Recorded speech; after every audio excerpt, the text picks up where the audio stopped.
So ಅವಾಗಿನ ರಾಜಕೀಯಕ್ಕೂ ಈಗಿನ ರಾಜಕೀಯಕ್ಕೂ ಏನ್ ಅನ್ಸುತ್ತೆ? ಓಕೆ, ಈಗ ದುಡ್ಡಿದ್ರೆ ರಾಜಕಾರಣ.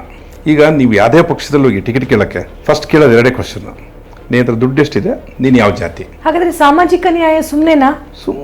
ಎಲ್ಲ ಬೋಗಸ್ರಿ ಇದು. 20 ಕೋಟಿ ರೂಪಾಯಿ ಖರ್ಚು ಮಾಡಿರೋರು ಮಾತ್ರ MLA ಆಗಲಿಕ್ಕೆ ಸಾಧ್ಯತೆ ಇರ್ತಕ್ಕಂಥ ಪರಿಸ್ಥಿತಿಲಿ ಬಂದಿದ್ದೀವಿ ನಾವು.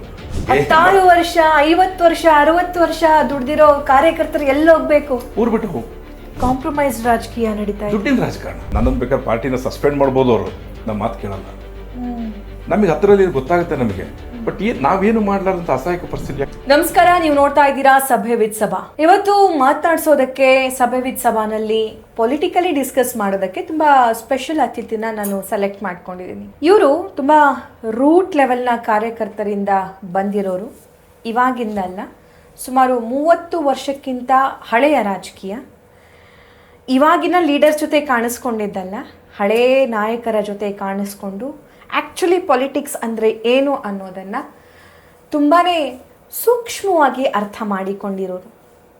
ಸೊ ಸದ್ಯದ ಪೊಲಿಟಿಕಲ್ ಸಿನಾರಿಯೋ ನೋಡಿ ಇವರಾಗೆ ಬಂದಿದ್ದಾರೆ. ಇವರಿಗೆ ತಮ್ಮ ಕ್ಷೇತ್ರದ ಬಗ್ಗೆ ಏನು ಅನ್ನಿಸ್ತಾ ಇದೆ, ಆ್ಯಕ್ಚುಲಿ ಹಿಂದಿನ ರಾಜಕೀಯಕ್ಕೂ ಇವಾಗಿನ ರಾಜಕೀಯಕ್ಕೂ ಅಜಗಜಾಂತರ ವ್ಯತ್ಯಾಸ ಇದೆ ಅಂತ ಇವ್ರು ಹೇಳ್ತಿದ್ದಾರೆ. ಹಾಗಾದರೆ ಆ ರಾಜಕೀಯ ಕ್ಷೇತ್ರ ಯಾವುದು ಅನ್ನೋದಕ್ಕೆ ತುಂಬ ಹೊತ್ತು ತಗೊಳ್ಳೋದಿಲ್ಲ, ಹೇಳಿಬಿಡ್ತೀನಿ. ಅದೇ ದಾವಣಗೆರೆ ದಕ್ಷಿಣ. ಸೊ ದಾವಣಗೆರೆ ದಕ್ಷಿಣಕ್ಕೆ ಸಂಬಂಧಪಟ್ಟಂತೆ ದಿನಕ್ಕೊಂದರಂತೆ ದಂಗಲ್ಗಳು ಆಗ್ತಾನೇ ಇವೆ. ಅದು ನೀವು ಕೂಡ ಗಮನಿಸ್ತಾ ಇದ್ದೀರಾ. ಕಾಂಗ್ರೆಸ್ಸಲ್ಲಿ ಒಂದಿಷ್ಟು ಜನ ಆಸ್ಪಿರೆಂಟ್ಸ್ ಇದ್ದಾರೆ, BJPಯಲ್ಲೂ ಕೂಡ ಒಂದಿಷ್ಟು ಜನ ಆಸ್ಪಿರೆಂಟ್ಸ್ ಇದ್ದಾರೆ. ಎರಡೂ ಪಕ್ಷದಲ್ಲೂ ಅವ್ರಿಗೆ ಟಿಕೆಟ್ ಬೇಕು ಇವ್ರಿಗೆ ಟಿಕೆಟ್ ಬೇಕು ಅನ್ನುವಂಥ ಗೊಂದಲ ಅಂತೂ ಇದ್ದೇ ಇದೆ. ಆದರೆ ಕಾಂಗ್ರೆಸ್ ಪಕ್ಷವನ್ನು ನಾವು ತಗೊಂಡ್ರೆ ಸಚಿವ ವರ್ಸಸ್ ಸಚಿವ ಅನ್ನುವಂತಹ ಸಿನಾರಿಯೋ ನಿರ್ಮಾಣವಾಗಿದೆಯಾ ಆ್ಯಕ್ಚುಲಿ ಅನ್ನುವಂತಹ ವಾತಾವರಣ ಕೂಡ ಇದೆ. ಸೊ ಇದೆಲ್ಲದರ ಬಗ್ಗೆ ಮಾತನಾಡೋದಕ್ಕೆ ಮಾಜಿ ಪ್ರಚಾರ ಸಮಿತಿಯ ಜಿಲ್ಲಾ ದಾವಣಗೆರೆ ಅಧ್ಯಕ್ಷರು ಆಗಿರುವಂತಹ ಸುಭಾಷ್ ಚಂದ್ರ ಅವರಿದ್ದಾರೆ. ಅವರು ಪಕ್ಕಾ ದಾವಣಗೆರೆಯನ್. ಸೊ ಅವ್ರನ್ನ ವೆಲ್ಕಮ್ ಮಾಡ್ತೀನಿ. ನಮಸ್ಕಾರ, ಕಾರ್ಯಕ್ರಮಕ್ಕೆ ಸ್ವಾಗತ. ಹೇಗಿದ್ದೀರಿ ಸರ್? ಚೆನ್ನಾಗಿ. ತಾವು? ಏನು ಆರಾಮ್ ಸರ್. ಬೆಂಗಳೂರು ಕಡೆ ಹೆಂಗೆ? ಬರ್ತಾ ಇರ್ತೀವಿ ಬೆಂಗಳೂರು. ನಮ್ಮ ಮನೆನೂ ಇಲ್ಲಿದೆ, ನನ್ನ ಮಕ್ಕಳು ಇಲ್ಲೇ ಓದ್ತಾ ಇದ್ರು. ದಾವಣಗೆರೆಗೆ ಜಾಸ್ತಿ ಇರ್ತೀನಿ, ವಾರದಲ್ಲಿ ಒಂದೊಂದು ದಿವಸ 2 ದಿವಸ ಬೆಂಗಳೂರು ಬರ್ತಾ ಹೋಗ್ತಾ ಇರ್ತೀರಿ. ಓಕೆ ಸರ್, ನಾನು ನನ್ನ ಹಳೆ ಸಂಸ್ಥೆಗಳಲ್ಲಿ ಇದ್ದಾಗ ನೀವು ಕೂಡ ಡಿಬೇಟಲ್ಲಿ ಪಾರ್ಟಿಸಿಪೇಟ್ ಮಾಡಿ ಸುಮಾರು ಚಾನಲ್ಗಳಲ್ಲಿ ಪಾರ್ಟಿಸಿಪೇಷನ್ ಮಾಡಿದ್ದೀನಿ, ಡಿಸ್ಕಷನ್ಗೆಲ್ಲ ಹೋಗ್ತಾ ಇದ್ದೆ. ಇವಾಗ ಯಾಕೆ ಬಿಟ್ರಿ? ಅದು ನಾನು ಪ್ರಚಾರ ಸಮಿತಿ ಅಧ್ಯಕ್ಷ ಇದ್ದೆ, ಆಮೇಲೆ ಸ್ವಲ್ಪ ಸ್ಪೋಕ್ಸ್ ಪರ್ಸನ್ ಇದ್ದೆ ನಾನು. ಅವಾಗ ಹೋಗ್ತಾ ಇದ್ದೆ. ಆಮೇಲೆ ಏನು ಅದೇ ಒಂಥರ ಯಾಕೆ ರೊಟೀನ್ ಅನ್ಸ್ಬಿಡ್ತು ನನಗೆ. ಸುಮ್ಮನೆ ಹೋಗೋದು ಕೂಗಾಡೋದು, ಅವನು ಹೇಳ್ತಾನೆ ಇನ್ನು ನಾವು ಯಾಕೆ ಅನ್ನಿಸ್ತೀರಿ ಅಂತ. ಯಾಕೆ ನನಗೆ ಅದು ಸರಿ ಬರಲಿಲ್ಲ. ಹಾಗಾಗಿ ನಾನು ಕರೀತಾರೆ ಈಗಲೂ ಭಾಳ ಜನ ಫ್ರೆಂಡ್ಸ್ ಎಲ್ಲ TV ಚಾನಲ್ಸಲ್ಲಿ ಇದ್ದಾರೆ, ಬನ್ನಿ ಡಿಸ್ಕಷನ್ನಿಗೆ ಅಂತಾರೆ. ನಾನು ಹೋಗಿಲ್ಲ ಅಷ್ಟೇ. ಇವತ್ತೇನೋ ಭಾಳ ದಿವಸದ ಮೇಲೆ ನಮ್ಮ ಸ್ನೇಹಿತರು ಇಲ್ಲ ಹೋಗಿ ಅವ್ರ ಚಾನಲಿಗೆ ನೀವು ಮಾತಾಡಿ ಬನ್ನಿ ನಾನು ನಿಮ್ಮ ಚಾನಲಿಗೆ ಬಂದಿದ್ದೀನಿ. ಓಕೆ, ವೆಲ್ ಸರ್, ಏನು ನಡೆದಿದೆ ಊರಲ್ಲಿ? ನಮಗೆ ಚೆನ್ನಾಗಿ ನಿಮಗೆ ಗೊತ್ತಿದೆ, ನಮ್ಮ ದಾವಣಗೆರೆ ಚೆನ್ನಾಗಿ ಸ್ಟಡಿ ಮಾಡ್ಕೊಂಡು ಬಂದ್ಬಿಟ್ಟಿದ್ದೀರಾ. ಹಾಗಾಗಿ ನಾನೇನು ಜಾಸ್ತಿ ನಿಮಗೆ ಹೇಳೋದೇನಿಲ್ಲ, ವೈಯಕ್ತಿಕವಾಗಿ ಜನಕ್ಕೆ ಏನಾದರೂ ಹೇಳ್ಬೇಕಷ್ಟೇನೆ, ಗೊತ್ತಿಲ್ಲದವ್ರಿಗೆ. ಸರ್, ನಮ್ಮ ಜನರಿಗೆ ಹೊಸ ವಿಷಯ ತಿಳಿಸ್ಬೇಕು. That is what I want sir. ಒಬ್ಬೊಬ್ರು ಬಂದಾಗ ಒಂದೊಂದು ಹೊಸ ವಿಷಯ ಹೇಳ್ತಾರೆ, ನಿಮ್ಮಿದನ್ನು ಕೂಡ ಅದೇ ಎಕ್ಸ್ಪೆಕ್ಟ್ ಮಾಡ್ತಾ ಇದ್ದೀನಿ. ಈಗ ನನಗೆ ಏನು ಗೊತ್ತಿದೆಯಾ ಅದು ನಾನು ಹೇಳಬೇಕು ಡೆಫಿನೆಟ್ಲಿ. ಆಮೇಲೆ ನಾನು ಭಾಳ ಜನಕ್ಕೆ ಗೊತ್ತಿದೆ ನನ್ನ ಬಗ್ಗೆ. ನಾನು ಭಾಳ ನೇರವಾಗಿ ನಿಷ್ಠೂರವಾಗಿ ಮಾತಾಡ್ತಕ್ಕಂಥವನು. ನಾವೆಲ್ಲ ಸುಮ್ಮನೆ ಈ ಚೇಲ ರಾಜಕಾರಣ ಅಥವಾ ಜಿಂದಾಬಾದ್ ರಾಜಕಾರಣ ಅದನ್ನು ಮಾಡಿದ್ರಲ್ಲ. ನಾವು ಸೈದ್ಧಾಂತಿಕವಾದ ರಾಜಕಾರಣದಲ್ಲಿ ನಂಬಿಕೆ ಇಟ್ಕೊಂಡಿರ್ತಂಥವ್ರು. ಸಮಾಜವಾದ ಹಿನ್ನೆಲೆಯಲ್ಲಿ ನಾನು ರಾಜಕಾರಣವನ್ನು ಮಾಡಿದ್ದೀನಿ, ಸೆಕ್ಯುಲರ್ ಐಡಿಯಾದಲ್ಲಿ ನಾನು ರಾಜಕೀಯ ಮಾಡಿದ್ದೀನಿ. ಆಮೇಲೆ ರಾಜಕೀಯದಿಂದ ನನಗೆ ಏನೂ ಆಗಬೇಕಾಗಿಲ್ಲ. ನಾನು ರಾಜಕೀಯಕ್ಕೆ ಪ್ರಾಮಾಣಿಕವಾಗಿ ಸರ್ವಿಸ್ ಮಾಡಬೇಕಂತ, ಸೇವೆ ಅನ್ನೋಕ್ಕೆ ಯಾಕೆ ಬೇಜಾರಾದ ಕನ್ನಡದಲ್ಲಿ, ಇಂಗ್ಲೀಷ್ ಸರ್ವಿಸ್ ಮಾಡೋದಕ್ಕೆ ಏನಾದರೂ ಒಂದು ಕೆಲಸ ಮಾಡೋಣ ಅಂತ ಬಂದಿದ್ದೀನಿ. ಆದರೆ ಭ್ರಮನಿರಸ್ತಾಗ್ಬಿಟ್ಟಿದೆ ನನಗೆಲ್ಲ ರಾಜಕೀಯ ಪಕ್ಷದಲ್ಲಿ, ಇನ್ಕ್ಲೂಡಿಂಗ್ ಆ ಥರ ಏನು ಹೋಪ್ಸ್ ಕಾಣ್ತಾ ಇಲ್ಲ ಯಾರಿಂದನೂ ಕೂಡ. ಸೊ ಅದನ್ನು ನಾವು ಯಾರಿಗೂ ಹೇಳ್ಕೊಳ್ಳೋಕ್ಕೂ ಆಗಲ್ಲ. ಓಪನಿಂಗ್ ಅಲ್ಲೇ ಹೇಳಿದೆ, ತುಂಬಾ ಹಳೇ ಕಾಲದ ಲೀಡರ್ಸ್ಗಳು ಅಂದ್ರೆ ಕೆಲವೊಂದಿಷ್ಟು ಜನ ಇಲ್ಲ, ಕೆಲವೊಂದಿಷ್ಟು ಜನ ಲೀಡರ್ಸ್ ಇದ್ದಾರೆ. ಕೆಲವೊಬ್ರು ಮುಖ್ಯಮಂತ್ರಿಗಳಾಗಿದ್ದಾರೆ, ಕೆಲವೊಬ್ರು ಮಾಜಿ ಮುಖ್ಯಮಂತ್ರಿಗಳಾಗಿದ್ದಾರೆ, ಮಾಜಿ ಪ್ರಧಾನಿಗಳಾಗಿದ್ದಾರೆ. ಇಂಥವರ ಜೊತೆ ಎಲ್ಲ ನೀವು ಸಂಘಟನೆ ಮಾಡಿ ಕೆಲಸ ಮಾಡಿ ಬಂದಿರೋರು. ಸೊ ಅವಾಗಿನ ರಾಜಕೀಯಕ್ಕೂ ಈಗಿನ ರಾಜಕೀಯಕ್ಕೂ ಏನ್ ಅನ್ಸುತ್ತೆ? ಅಲ್ಲ, ನೀವು ಹೇಳೋಷ್ಟು ನಾನು ಭಾಳ ವಯಸ್ಸಲ್ಲೇನು ದೊಡ್ಡನಲ್ಲ, ಅದು ಎಕ್ಸ್ಪೀರಿಯನ್ಸ್ ಇದೆ. ಸ್ವಲ್ಪ ಎಲ್ಲರ ಜೊತೆಗೆ ಒಡನಾಟ ಜಾಸ್ತಿ ಇರೋದು. ನನಗೆ ನನ್ನದೇ ಆದಂಥ ಒಂದು ಅನುಭವಗಳಿದೆ. ಏಕೆ JH ಪಟೇಲ್ ಸಾಹೇಬ್ರ ಜೊತೆಗೆ ನಾನು ಬಹಳಷ್ಟು ಹತ್ತಿರಲ್ಲಿದ್ದೆ. ಅದೇ ಹೇಳಿದ್ದು ಸರ್ ನಿಮ್ಮ ಟೀನ್ ಅವಾಗ ಸಿದ್ದರಾಮಯ್ಯ ಏನಿಗೆ ಮುಖ್ಯಮಂತ್ರಿಗಳಿದ್ದಾರೆ, ಹೌದು ಅವರು ಜನತಾ ಪಕ್ಷದಿಂದ ಅವ್ರನ್ನ ಹೊರಗೆ ಹಾಕಿದಾಗ ಅವ್ರೇನು ABPJD ಪಕ್ಷ ಮಾಡಿದ್ರಲ್ಲ, ಸಿದ್ದರಾಮಯ್ಯ ಪಾರ್ಟಿ ಪ್ರೆಸಿಡೆಂಟ್ ಇದ್ದರು, ನಾನು ಸ್ಟೇಟ್ ಯೂತ್ ಪ್ರೆಸಿಡೆಂಟ್ ಇದ್ದೆ. ಆ ಥರ ನಾವು ಎಲ್ಲರ ಸಂಪರ್ಕದಲ್ಲಿದ್ದೀವಿ, ಎಲ್ಲರ ಜೊತೆಗೂ ನಾವು ಕೆಲಸ ಮಾಡಿ ಕಲ್ತಿದ್ದೀವಿ. ಆಮೇಲೆ ಇನ್ನೂ ಕಲಿಯೋದು ಭಾಳ ಇದೆ. ರಾಜಕಾರಣ ಅನ್ನೋದು ದೊಡ್ಡ ಸಮುದ್ರ ಇದ್ದಂಗೆ, ಇವನ್ ಎಜುಕೇಷನ್ ಫೀಲ್ಡ್ಸ್ ಸಮುದ್ರ ಇದ್ದಂಗೆ. ನಾನು ಪೊಲಿಟಿಕ್ಸ್ನ ಒಂದು ಎಜುಕೇಷನ್ ಅಂತ ಅಂದ್ಕೊಂಡಿದ್ದೀನಿ. ನಾವು ಕಲಿಬೇಕು ಸಮಾಜದ, ನಾನು ಅದನ್ನೇ ಹೇಳಿದ್ದು, ಸಮಾಜದ ಪರಿವರ್ತನೆಗೆ, ಸಮಾಜದ ಬದಲಾವಣೆಗೆ ಏನಾದರೂ ಮಾಡಲಿಕ್ಕೆ ಸಾಧ್ಯತೆ ಇದೆಯಾ ನಮ್ಮಿಂದ ಅಂತ ಯೋಚನೆ ಮಾಡ್ತಕ್ಕಂಥದ್ರಲ್ಲಿ ನಾನು ಅಷ್ಟೇ. ಸಮಾಜದಿಂದ ನನಗೇನು ಅನ್ನೋದಕ್ಕಿಂತ ನಾನು ಸಮಾಜಕ್ಕೆ ಇದನ್ನ ಇಟ್ಕೊಂಡು ನಾನು ರಾಜಕಾರಣಕ್ಕೆ ಬಂದಿರೋದು. ನಾನು ರಾಜಕಾರಣದಲ್ಲಿ ನಾನು ಮಾಡ್ಬೇಕಾಗಿಲ್ಲ. ಎಂಥ ಮಾತು ಹೇಳಿದ್ರೆ ಗೊತ್ತಾ, ನನ್ನ ಸ್ಕೂಲಲ್ಲಿ ಆ್ಯಕ್ಚುಲಿ ನಾನು ಓದಿದ್ದು ಬ್ಯಾಡ್ಗಿ SSPN ಸ್ಕೂಲು. ನನ್ನ ಸ್ಕೂಲಿನ ಗೋಡೆಗಳಲ್ಲೆಲ್ಲ ವಚನಗಳನ್ನು ಮತ್ತು ಗಾದೆ ಮಾತುಗಳನ್ನು ಬರೀತಿದ್ರು. ಸಮಾಜ ನಿನಗೇನು ಕೊಟ್ಟಿದೆ ಅನ್ನೋದಕ್ಕಿಂತ ನೀನು ಸಮಾಜಕ್ಕೇನು ಕೊಟ್ಟಿದೆಯಾ ಅನ್ನೋದು ಮುಖ್ಯ ಅನ್ನೋ ಗಾದೆ ಮಾತು ನೆನಪಾಯ್ತು ಸರ್. 4th ಸ್ಟ್ಯಾಂಡರ್ಡ್ ಕ್ಲಾಸ್ ನನಗೆ. ನಂದು ಸ್ಕೂಲ್ ಇದೆ ದಾವಣಗೆರೆ 16 ಕಿಲೋಮೀಟರ್ ದೂರದಲ್ಲಿ. ಹಳ್ಳಿಯಲ್ಲಿ ಒಂದು ಸ್ಕೂಲ್ ಮಾಡಿದ್ದೀನಿ, ಕಂಚಿಗೆ ಸಮತಾ ವಿದ್ಯಾಲಯ ಅಂತ ಅದರ ಹೆಸರು. ನಾನು ಟೈಟ್ಲ್ ಬರೆದಿರೋದೇ, ಮಕ್ಕಳಿಗೆ ಆಸ್ತಿಯನ್ನು ಮಾಡಬೇಡಿ, ಮಕ್ಕಳನ್ನೇ ಆಸ್ತಿಯನ್ನಾಗಿ ಮಾಡಿ. That principal. ವೆಲ್ ಸರ್, ನೀವು ಹೇಳ್ತಾ ಇದ್ರಿ ಅವಾಗ ನಿಮ್ಮ ಜಯೇಶ್ ಪಟೇಲ್ ಅವರ ಜೊತೆ ಮತ್ತೆ ಸಿದ್ದರಾಮಯ್ಯನವರ ಜೊತೆ ಆ ಒಡನಾಟ, ಹೋರಾಟ ಇವಾಗಿಂದಕ್ಕೆ ಏನಾಯ್ತು ಅಂತ. ಅಲ್ಲ, ಈಗ ಹೋರಾಟನೇ ಇಲ್ಲ ರಾಜಕಾರಣದಲ್ಲಿ. ಓಕೆ, ಈಗ ದುಡ್ಡಿದ್ರೆ ರಾಜಕಾರಣ. ಈಗ ನೀವು ಯಾವುದೇ ಪಕ್ಷದಲ್ಲಿ ಹೋಗಿ ಟಿಕೆಟ್ ಕೇಳೋಕ್ಕೆ ಫಸ್ಟ್ ಕೇಳೋದು 2 ಕ್ವಶನ್. ನೀನು ಹತ್ರ ದುಡ್ಡು ಎಷ್ಟಿದೆ, ನೀನು ಯಾವ ಜಾತಿ. ಹಾಗಾದ್ರೆ ಸಾಮಾಜಿಕ ನ್ಯಾಯ ಸುಮ್ಮನೆನಾ? ಎಲ್ಲ ಬೋಗಸ್ರಿ ಇದೆಲ್ಲ ಭಾಷಣಕ್ಕಷ್ಟೇ. ಯಾರೂ ಕೂಡ ಅದನ್ನು ಯಾರಾದರೂ ಬಂದು ನಾನು ಸಾಮಾಜಿಕ ನ್ಯಾಯದ ಪರವಾಗಿ ಹೋರಾಟ ಮಾಡ್ತಾ ಇದ್ದೀನಿ ಅಂತ ಹೇಳೋದು, ಆದರೆ ಹಂಗೆ ನಡ್ಕೊಂಡಿದ್ದಾರೆ ಕೇಳಿ. 99% ಜನ ಆ ಥರ ನಡ್ಕೊಂಡಿಲ್ಲ, ಸುಳ್ಳು ಹೇಳ್ತಾರೆ ಜನಕ್ಕೆ. ನಮಗೆ ಹತ್ತಿರಲ್ಲಿ ಗೊತ್ತಾಗುತ್ತೆ ನಮಗೆ. ಬಟ್ ನಾವೇನು ಮಾಡಲಾರಂತ ಅಸಹಾಯಕ ಪರಿಸ್ಥಿತಿ. ಯಾಕಂದ್ರೆ ಮೂಮೆಂಟ್ಸ್ ಇಲ್ಲ, ಜನ ಸಂಘಟನೆ ಆಗ್ತಾ ಇಲ್ಲ, ಹೋರಾಟಗಳು ಸತ್ತೋಗಿದ್ದಾವೆ. ಇವ್ರ ವಿರುದ್ಧ ಯಾರು ಹೋರಾಟ ಮಾಡಂಗೇ ಇಲ್ಲ. ನೀವು ಎಲ್ಲ ಕಾನ್ಸ್ಟಿಟ್ಯೂನ್ಸಿಗಳಲ್ಲಿ ಓಡಾಡಿರ್ಬೋದು. 20 ಕೋಟಿ ಮಿನಿಮಮ್ ಖರ್ಚು ಮಾಡಲಾರಂಗೆ ಯಾರು ಗೆದ್ದು ಬಂದಿದ್ದಾರೆ? ಮಿನಿಮಮ್ 20 ಕೋಟಿ ರೂಪಾಯಿ ಖರ್ಚು ಮಾಡಿರೋರು ಮಾತ್ರ MLA ಆಗಲಿಕ್ಕೆ ಸಾಧ್ಯತೆ ಇರ್ತಕ್ಕಂಥ ಪರಿಸ್ಥಿತಿಯಲ್ಲಿ ಬಂದು ನಿಂತಿದ್ದೀವಿ ನಾವು. ಅಂದರೆ ಬೇರೆ ಯಾರು ಬರೋಕ್ಕಾಗಲ್ಲ, ಗೆಲ್ಲಕ್ಕೂ ಆಗಲ್ಲ. ಅದು ಆ ಥರ ಪರಿಸ್ಥಿತಿ ಬಂದು ನಿಂತಿದ್ದೀವಿ. ಮೊದಲೇನಿತ್ತು, ಜನ ಎಲ್ಲ ದುಡ್ಡು ಕೊಡ್ತಿದ್ರು, ಆ ದುಡ್ಡು ತಗೊಂಡು ಎಲೆಕ್ಷನ್ ಮಾಡ್ತಾ ಇದ್ರು. ಸಿದ್ದರಾಮಯ್ಯನವರಿಗೆ ಅವರು ಎಲೆಕ್ಷನ್ ಕಂಟೆಸ್ಟ್ ಮಾಡುವಾಗ ಮೊದಲನೇ ಎಲೆಕ್ಷನ್ ಸಿದ್ದರಾಮಯ್ಯ ಸಾಹೇಬರು ಜನ ದುಡ್ಡು ಕೊಟ್ಟು ಪಾಮಲ್ಲೇಶ್ ಅಂತ ಹೇಳಿ ನನಗೆ ಆತ್ಮೀಯರು, ಸಮಾಜವಾದಿ ನಾಯಕರು, ಅವರು ಉಳಿದ ದುಡ್ಡಲ್ಲಿ ಸಿದ್ದರಾಮಯ್ಯ ಒಂದು ಸಣ್ಣ ಮನೆ ಕೊಡ್ಸಿದ್ರಂತೆ. ಹೌದ್ರಾ? ಈ ಥರದ ಉದಾಹರಣೆಗಳು ಇರೋದೇ ಸ್ವಲ್ಪ ನಾವೇನು ಹೋಪ್ಸ್ ಇಟ್ಕೊಂಡಿದ್ದು ರಾಜಕಾರಣದಲ್ಲಿ. ಈ ಥರ ಇದಾವೆ ಅಂತ ಹೇಳಿ. ನಮ್ಮ ದಾವಣಗೆರೆಯಲ್ಲಿ 3 ಸಾರಿ ಪಂಪಾಪತಿ ಅವರು MLA ಆದರು. ತಮಿಳ್ರು 500 ಓಟ್ ಇಲ್ಲ. ಹೌದ್ರಾ? ಹೊಸಪೇಟೆಯಲ್ಲಿ ಗೂಡ್ ಸಾಬ್ ಅಂತ MLA ಆದ, ಮುಸ್ಲಿಮ್, ಜಟ್ಗ ಹೊಡಿಸ್ತಿದ್ರು. ಕಲಗಟ್ಟಿಯಲ್ಲಿ ಒಬ್ಬ ಕ್ರಿಶ್ಚಿಯನ್ ಪಾದ್ರಿ MLA ಆಗ್ತಾನೆ. ಇವೆಲ್ಲವೂ ಇರೋ ನಮ್ಮ ಕಣ್ಮುಂದೆ. ಆದ್ರೆ ಇವತ್ತು ನಾವು ಕಾಣಕ್ಕಾಗಲ್ಲ.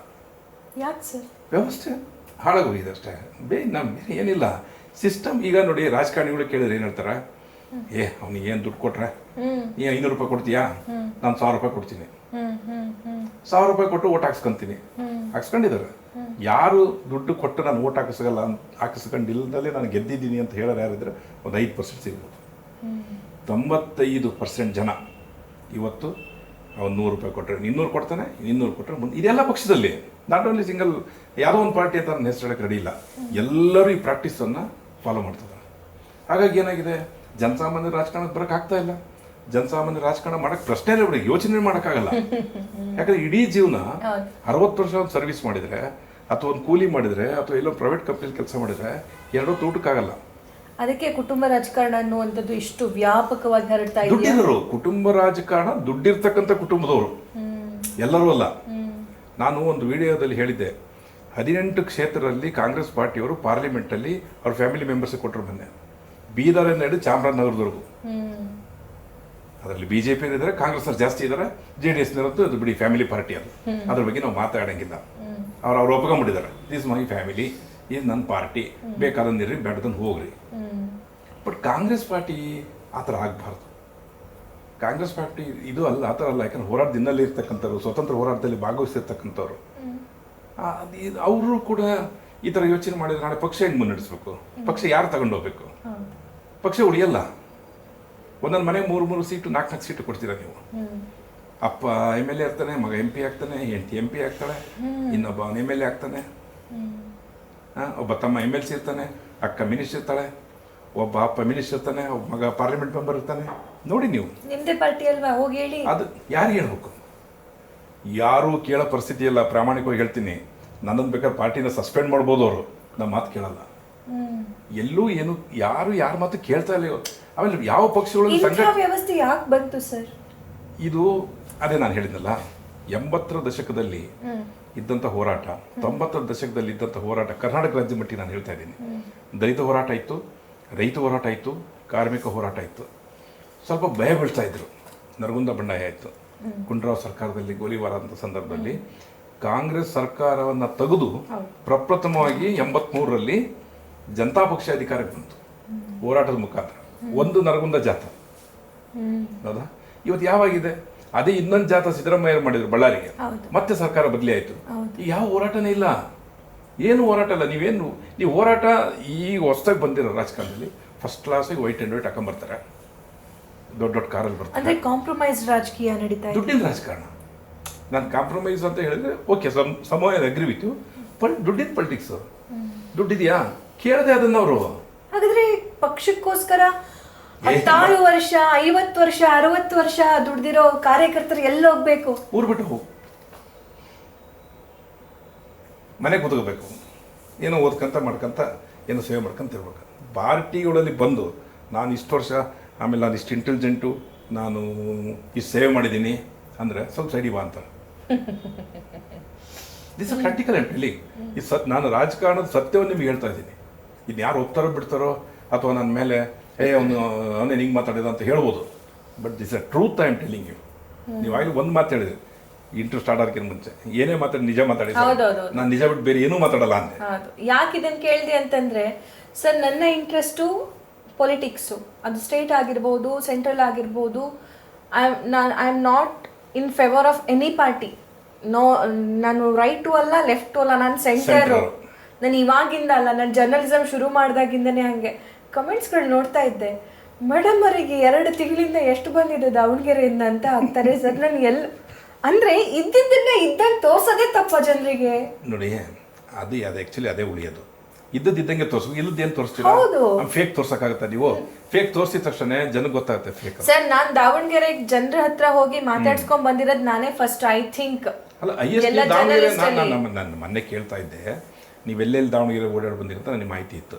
ನಿಮ್ಗೆ ಅದು ಇರೋದ್ರಿಂದ ನಾನು ನನ್ನ ಬಗ್ಗೆ ಏನು ಹೇಳ್ಕೊಳ್ಳಿಲ್ಲ. ನೀವು ಕರೆದ ತಕ್ಷಣ ಇಮಿಡಿಯೇಟಾಗಿ ಆಯ್ತು ಬಿಡಿ ಬರ್ತೀನಿ ಅಂತ ಹೇಳಿ ಆಮೇಲೆ ಮಾಹಿತಿ ಇದೆಯಲ್ಲ. ನಾನು ಹೋದೆ ಸರ್, ನಾನು ಒಬ್ರಿಗೂ ಹೇಳಿಲ್ಲ. ಜನರನ್ನ ಫಸ್ಟ್ ಮಾತಾಡ್ಸಿ ಎಲ್ಲ ಆದ್ಮೇಲೆ ಅಲ್ಲಿ ಆಸ್ಪಿರೆಂಟ್ಸ್ ನ ಮಾತಾಡ್ಸಿದೀನಿ. ಯಾರು ಇದುವರೆಗೂ ಇಂಟರ್ವ್ಯೂ ಕೊಟ್ಟಿಲ್ವೋ ಅವ್ರಿಗೂ ಕೂಡ ಟ್ರೈ ಮಾಡಿದ್ದೀನಿ. ಅದ್ರ ಬಗ್ಗೆ ನಮ್ದೇನು ಅಬ್ಜೆಕ್ಷನ್ ಇಲ್ಲ.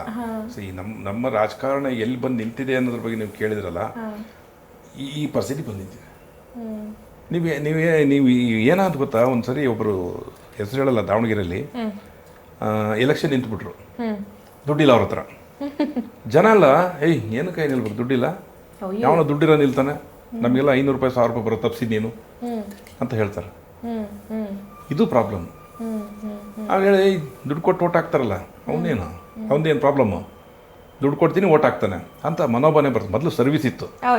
MLA ಆಗೋರು ತಾಲೂಕು ಆಫೀಸ್ ಮುಂದೆ ಕೂತ್ಕೊಳ್ಳೋರು, AC ಆಫೀಸ್ ಮುಂದೆ ಕೂತ್ಕೊಳ್ಳೋರು, ಮುನ್ಸಿಪಾಲ್ಟಿ ಮುಂದೆ ಕೂತ್ಕೊಳ್ಳೋರು, ಬಂದು ಜನಗಳು ಕೆಲಸ ಮಾಡಿ ಜನಪ್ರಿಯಾಗಿ ಗೆಲ್ತಾ ಇದ್ರು. ಇವತ್ತು ಯಾವ ರಾಜಕಾರಣಿನೂ ಕೂಡ ಜನಗಳದ್ದು ಕೆಲಸ ಏನು, ಅವನಿಗೆ ಪೆನ್ಷನ್ ಇದೆಯಾ, ವಿಧವಾ ಪೆನ್ಷನ್ ಬಂದಿದೆಯಾ, ಅವ್ನಿಗೆ ಅದು ಬಂದು ಏನಿಲ್ಲ. ಸರ್ಕಾರ ಸ್ಕೀಮ್ಗಳ ಮುಖಾಂತರ ಓಡಿಸ್ತಾ ಇರ್ತಾರೆ ಸರ್ಕಸ್ನ. ಸರ್, ಅದು ಯಾವಾಗೋ ಒಂದ್ಸಲ ರೀಚ್ ಆಗುತ್ತೆ ಸರ್. ಗೃಹಲಕ್ಷ್ಮಿ ಯೋಜನೆ ಎಷ್ಟು ತಿಂಗಳ ಬಿಟ್ಟು ಬರ್ತಾ ಇದೆ. ಅದು ಒಂದು ಕಡೆಗೆ ಜನ ಈ ಸ್ಕೀಮ್ಗಳ ಮೇಲೆ ಡಿಪೆಂಡ್ ಆಗಿ ಅರ್ಧ ಅವರ ಕೆಲಸನ ಕಡಿಮೆ ಮಾಡ್ಕೊಂತಾರೆ. ಹಾಗಾದ್ರೆ ಜನ ಒಬ್ಬ ಲೀಡರ್ನ ಹೇಗೆ ಚೂಸ್ ಮಾಡಬೇಕು ನಿಮ್ಮ ಪ್ರಕಾರ? ನೀವು ತುಂಬಾ ಪ್ರಾಕ್ಟಿಕಲ್ ಆಗಿ ಮಾತಾಡ್ತಿರೋದ್ರಿಂದ ಆ ಮನುಷ್ಯ, ಅವನ ಹಿನ್ನೆಲೆ, ಅವನ ಯೋಗ್ಯತೆ, ನಾಳೆ ಇವನು ನಾವು ಆರಿಸಿದ್ರೆ ನಮ್ಗೆ ಏನು ಮಾಡ್ತಾನೆ ಅಂತ ಯೋಚನೆ ಮಾಡಬೇಕು. ಆ ಥರ ಯೋಚನೆ ಮಾಡಿ ಆರಿಸಿ ಬಂದಂಥವ್ರು ಭಾಳಷ್ಟು ಜನ ಡೂಪ್ಲಿಕೇಟ್ಗಳು ಆಗ್ಬಿಟ್ಟಾರೆ. ಹಂಗಾಗಿ ಜನನೂ ಕೂಡ ಎಲ್ಲರ ಮೇಲೆ ಭಯ ಬಿದ್ದುಬಿಡ್ರೆ, ಇವ್ನು ಗೆಲ್ಲವ್ರಿಗೆ ಅಷ್ಟೇಪ್ಪ, ಗೆದ್ದ ಮೇಲೆ ಇವಂದು ಅದೇ ಹಣೆ ಬರ ಅನ್ನೋ ಪರಿಸ್ಥಿತಿಗೆ ಬರ್ತಾರೆ. ಹಂಗಾಗಿ ಯಾರ್ಯಾರ ಮೇಲೆ ವಿಶ್ವಾಸ ಇಲ್ಲ. ಇವತ್ತು ಅನಿವಾರ್ಯ ಓಟ್ ಹಾಕ್ಲೇಬೇಕು. ಇಬ್ಬರು ನಿಂತಿರ್ತಾರೆ, ಒಬ್ಬನಿಗೆ ಓಟ್ ಹಾಕ್ಲೇಬೇಕು. ಯಾವನೊಬ್ಬನ ಗೆಲ್ತಾನೆ, ಓಲ್ ಬಿಡ ನಮ್ದೇನು ಅಂತಾರೆ. ಈಗ ಜನಗಳು ಪಾರ್ಟಿಸಿಪೇಷನ್ ಇಲ್ಲ. ಪೊಲಿಟಿಕ್ಸಲ್ಲಿ ಚುನಾವಣೆ ಬಂದ ದಿವಸ ಮಾತ್ರ ಜನಗಳು ಪಾಲಿಟಿಕ್ಸ್ ಇರುತ್ತೆ, 15 ದಿವಸ ಪಾಲಿಟಿಕ್ಸ್ ಇರುತ್ತೆ. ಅದಾದಮೇಲೆ ಅವನು MLA ಏನು ಮಾಡಿದ ಕೇಳಲ್ಲ, ಅವನು ಎಷ್ಟು ದುಡ್ಡು ಮಾಡಿದ ಕೇಳಲ್ಲ, ಅವನು ಎಷ್ಟು ಭ್ರಷ್ಟಾಚಾರ ಮಾಡಿದ ಕೇಳಲ್ಲ, ಅವನು ಮನೆಗಿರೋರು ಎಷ್ಟು ಲೂಟಿ ಮಾಡಿದ್ರು ಕೇಳಲ್ಲ. ಅವನು ಸುಮ್ಮನೆ ನಾನು ಜನಸೇವಕ, ಜನಪ್ರಿಯ ಶಾಸಕ, ಗೆದ್ದ 15 ದಿವಸ ಆಗಿರಲ್ಲ ಅವನು. ಇದು ಪ್ರಾಬ್ಲಮ್. ಓಕೆ, ನೀವು ತುಂಬ ಪ್ರಾಕ್ಟಿಕಲ್ ಆಗಿ ಮಾತಾಡ್ತಿರೋದ್ರಿಂದ ಮತ್ತು ನಿಮ್ಮ ಮಾತು ಪ್ರತಿಯೊಂದು ಪಕ್ಷಕ್ಕೂ ಅನ್ವಯಿಸ್ತಾ ಇರೋದ್ರಿಂದ ಸುಭಾಷ್ ಸರ್ ಈ ಮಾತನ್ನು ಕೇಳ್ತಾ ಇದ್ದೀನಿ. ದಾವಣಗೆರೆ ದಕ್ಷಿಣ ನಿಮ್ಮ ಪ್ರಕಾರ ಯಾರಿಗೆ ಟಿಕೆಟ್ ಕೊಡಬೇಕು, ಏನಾಗ್ತಾ ಇದೆ? ಫಸ್ಟ್ ಪ್ರಿಫರೆನ್ಸ್ ನಾನು ಆಲ್ರೆಡಿ ನಮ್ಮ ದಾವಣಗೆರೆಲ್ಲ ಪ್ರೆಸ್ ಮೀಟ್ ಮಾಡಿ ಕ್ಲಾರಿಫೈ ಮಾಡಿದ್ದೀವಿ. ಅಲ್ಲಿ 85,000 ಜನ ಮುಸ್ಲಿಮ್ಸ್ ಇದ್ದಾರೆ. 85,000 ಜನ, 2,85,000 ಜನ ಮುಸ್ಲಿಮ್ಸ್ ಇದ್ದರೆ ನಾವು ಅವ್ರಿಗೆ ನ್ಯಾಯ ಸಲ್ಲಿಸ್ಬೇಕಾ? ಅವ್ರಿಗೆ ಕೊಡಬೇಕಾ? ನಮ್ಮ ಪ್ರಿಯಾರಿಟಿ ಮುಸ್ಲಿಮ್ಸ್ ಫಸ್ಟ್ ಕೊಡಿ. ಓಕೆ, ಅವ್ರಿಗೆ ಕೊಡಿ. ಅನ್ಯಾಯ ಆಗಿದೆ. 30 ವರ್ಷದಿಂದ ಶಿವಶಂಕರಪ್ಪನವರು ಅಲ್ಲಿ MLA ಆಗಿದ್ದಾರೆ. ಅದು ಮೈನಾರಿಟಿ ಸೀಟು ಕೂಡ ಅವ್ರಿಗೆ ಬಿಟ್ಕೊಡಿ, ಏನು ತೊಂದರೆ ಇಲ್ಲ. ಅದು ನನ್ನ ಸ್ಪಷ್ಟವಾದಂಥ ಅಭಿಪ್ರಾಯ. ಅವ್ರು ಯಾರಿಗಾರ ಕೊಡಲಿ, ನಾನು ಅಬ್ದುಲ್ ಜಬ್ಬಾರ್ಗೆ ಕೊಡ್ರಿ, ಸಿರಾಜಿಗೆ ಕೊಡಿ, ಇನ್ನೊಬ್ರಿಗೆ ಕೊಡಿ ಅಂತ ಹೇಳಲ್ಲ. ಮೈನಾರಿಟಿ ಕೊಡಿ. ಮೈನಾರಿಟಿ ನಾನು ಹೇಳ್ದವ್ರಿಗೆ ಕೊಡಬೇಕು. ಯಾರು ಹೇಳಿದ್ರು ಆ ಥರ? ನಿಮ್ಮ ಡಿಸ್ಟ್ರಿಕ್ಟ್ ಇನ್ಚಾರ್ಜ್ ಮಿನಿಸ್ಟರ್ ಅವರು ಹಂಗೆ ಹೇಳ್ತಿದಾರಂತೆ ಅಂತ ಕೇಳ್ಪಟ್ಟೆ. ನಾನು ಅದಕ್ಕೊಂದು ಎಕ್ಸಾಂಪಲ್ ಹೇಳ್ತೀನಿ. ಅವ್ರು ಯಾರು ಮೈನಾರಿಟಿ ಕ್ಯಾಂಡಿಡೇಟ್ ನೀನೇ ಆಗ್ಬೇಕಂತ ಹೇಳಕ್ಕೆ? ರಾಜರ, ಸಾಮಂತರ, ಯಾರು ಅವರು? ಆಯಿತು, ಅವ್ರದ್ದು ಉದ್ದೇಶ ಏನಿರುತ್ತೆ, ಈಗ ಒಬ್ಬ ಮೈನಾರಿಟಿ ಕೊಡಿಸ್ಬಿಡೋದು. ಅವ್ರು ಹೇಳ್ದನ್ನು ಅವರೊಂದು ಮಾಡಿದ್ರೆ ಹಿಂಗೆ ಪಾರ್ಲಿಮೆಂಟ್ ಎಲೆಕ್ಷನಲ್ಲಿ 2019 ಪಾರ್ಲಿಮೆಂಟಲ್ಲಿ ಒಬ್ಬ ಮನುಷ್ಯನಿಗೆ ಟಿಕೆಟ್ ಕೊಡಿಸಿದ್ರು. ಕುರೂರು ಲೀಡ್ರ್, ಅವನು ಜಿಲ್ಲಾ ಅಧ್ಯಕ್ಷ.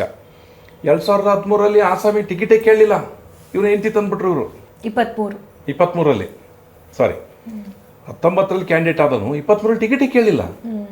ಇವ್ರ ಶಿಷ್ಯ. ಆ ಪರಿಸ್ಥಿತಿ ಇಲ್ಲಿ ಅಷ್ಟೇ. ಈಗ ನಾಳೆ ಏನು ಮಾಡ್ತಾರೆ, ನಾನು ಸುಮ್ಮನೆ ನಿಮ್ಗೆ ಎಕ್ಸಾಂಪಲ್ ಹೇಳ್ತೀನಿ. ಈಗ ಒಬ್ಬ ಮೈನಾರಿಟಿಗೆ ಇವ್ರು ಹೇಳಿದವ್ರು ಕೊಡಿಸ್ಬಿಡ್ತಾರೆ. ಅವ್ನು 100% ಸೋಲ್ತಾನೆ.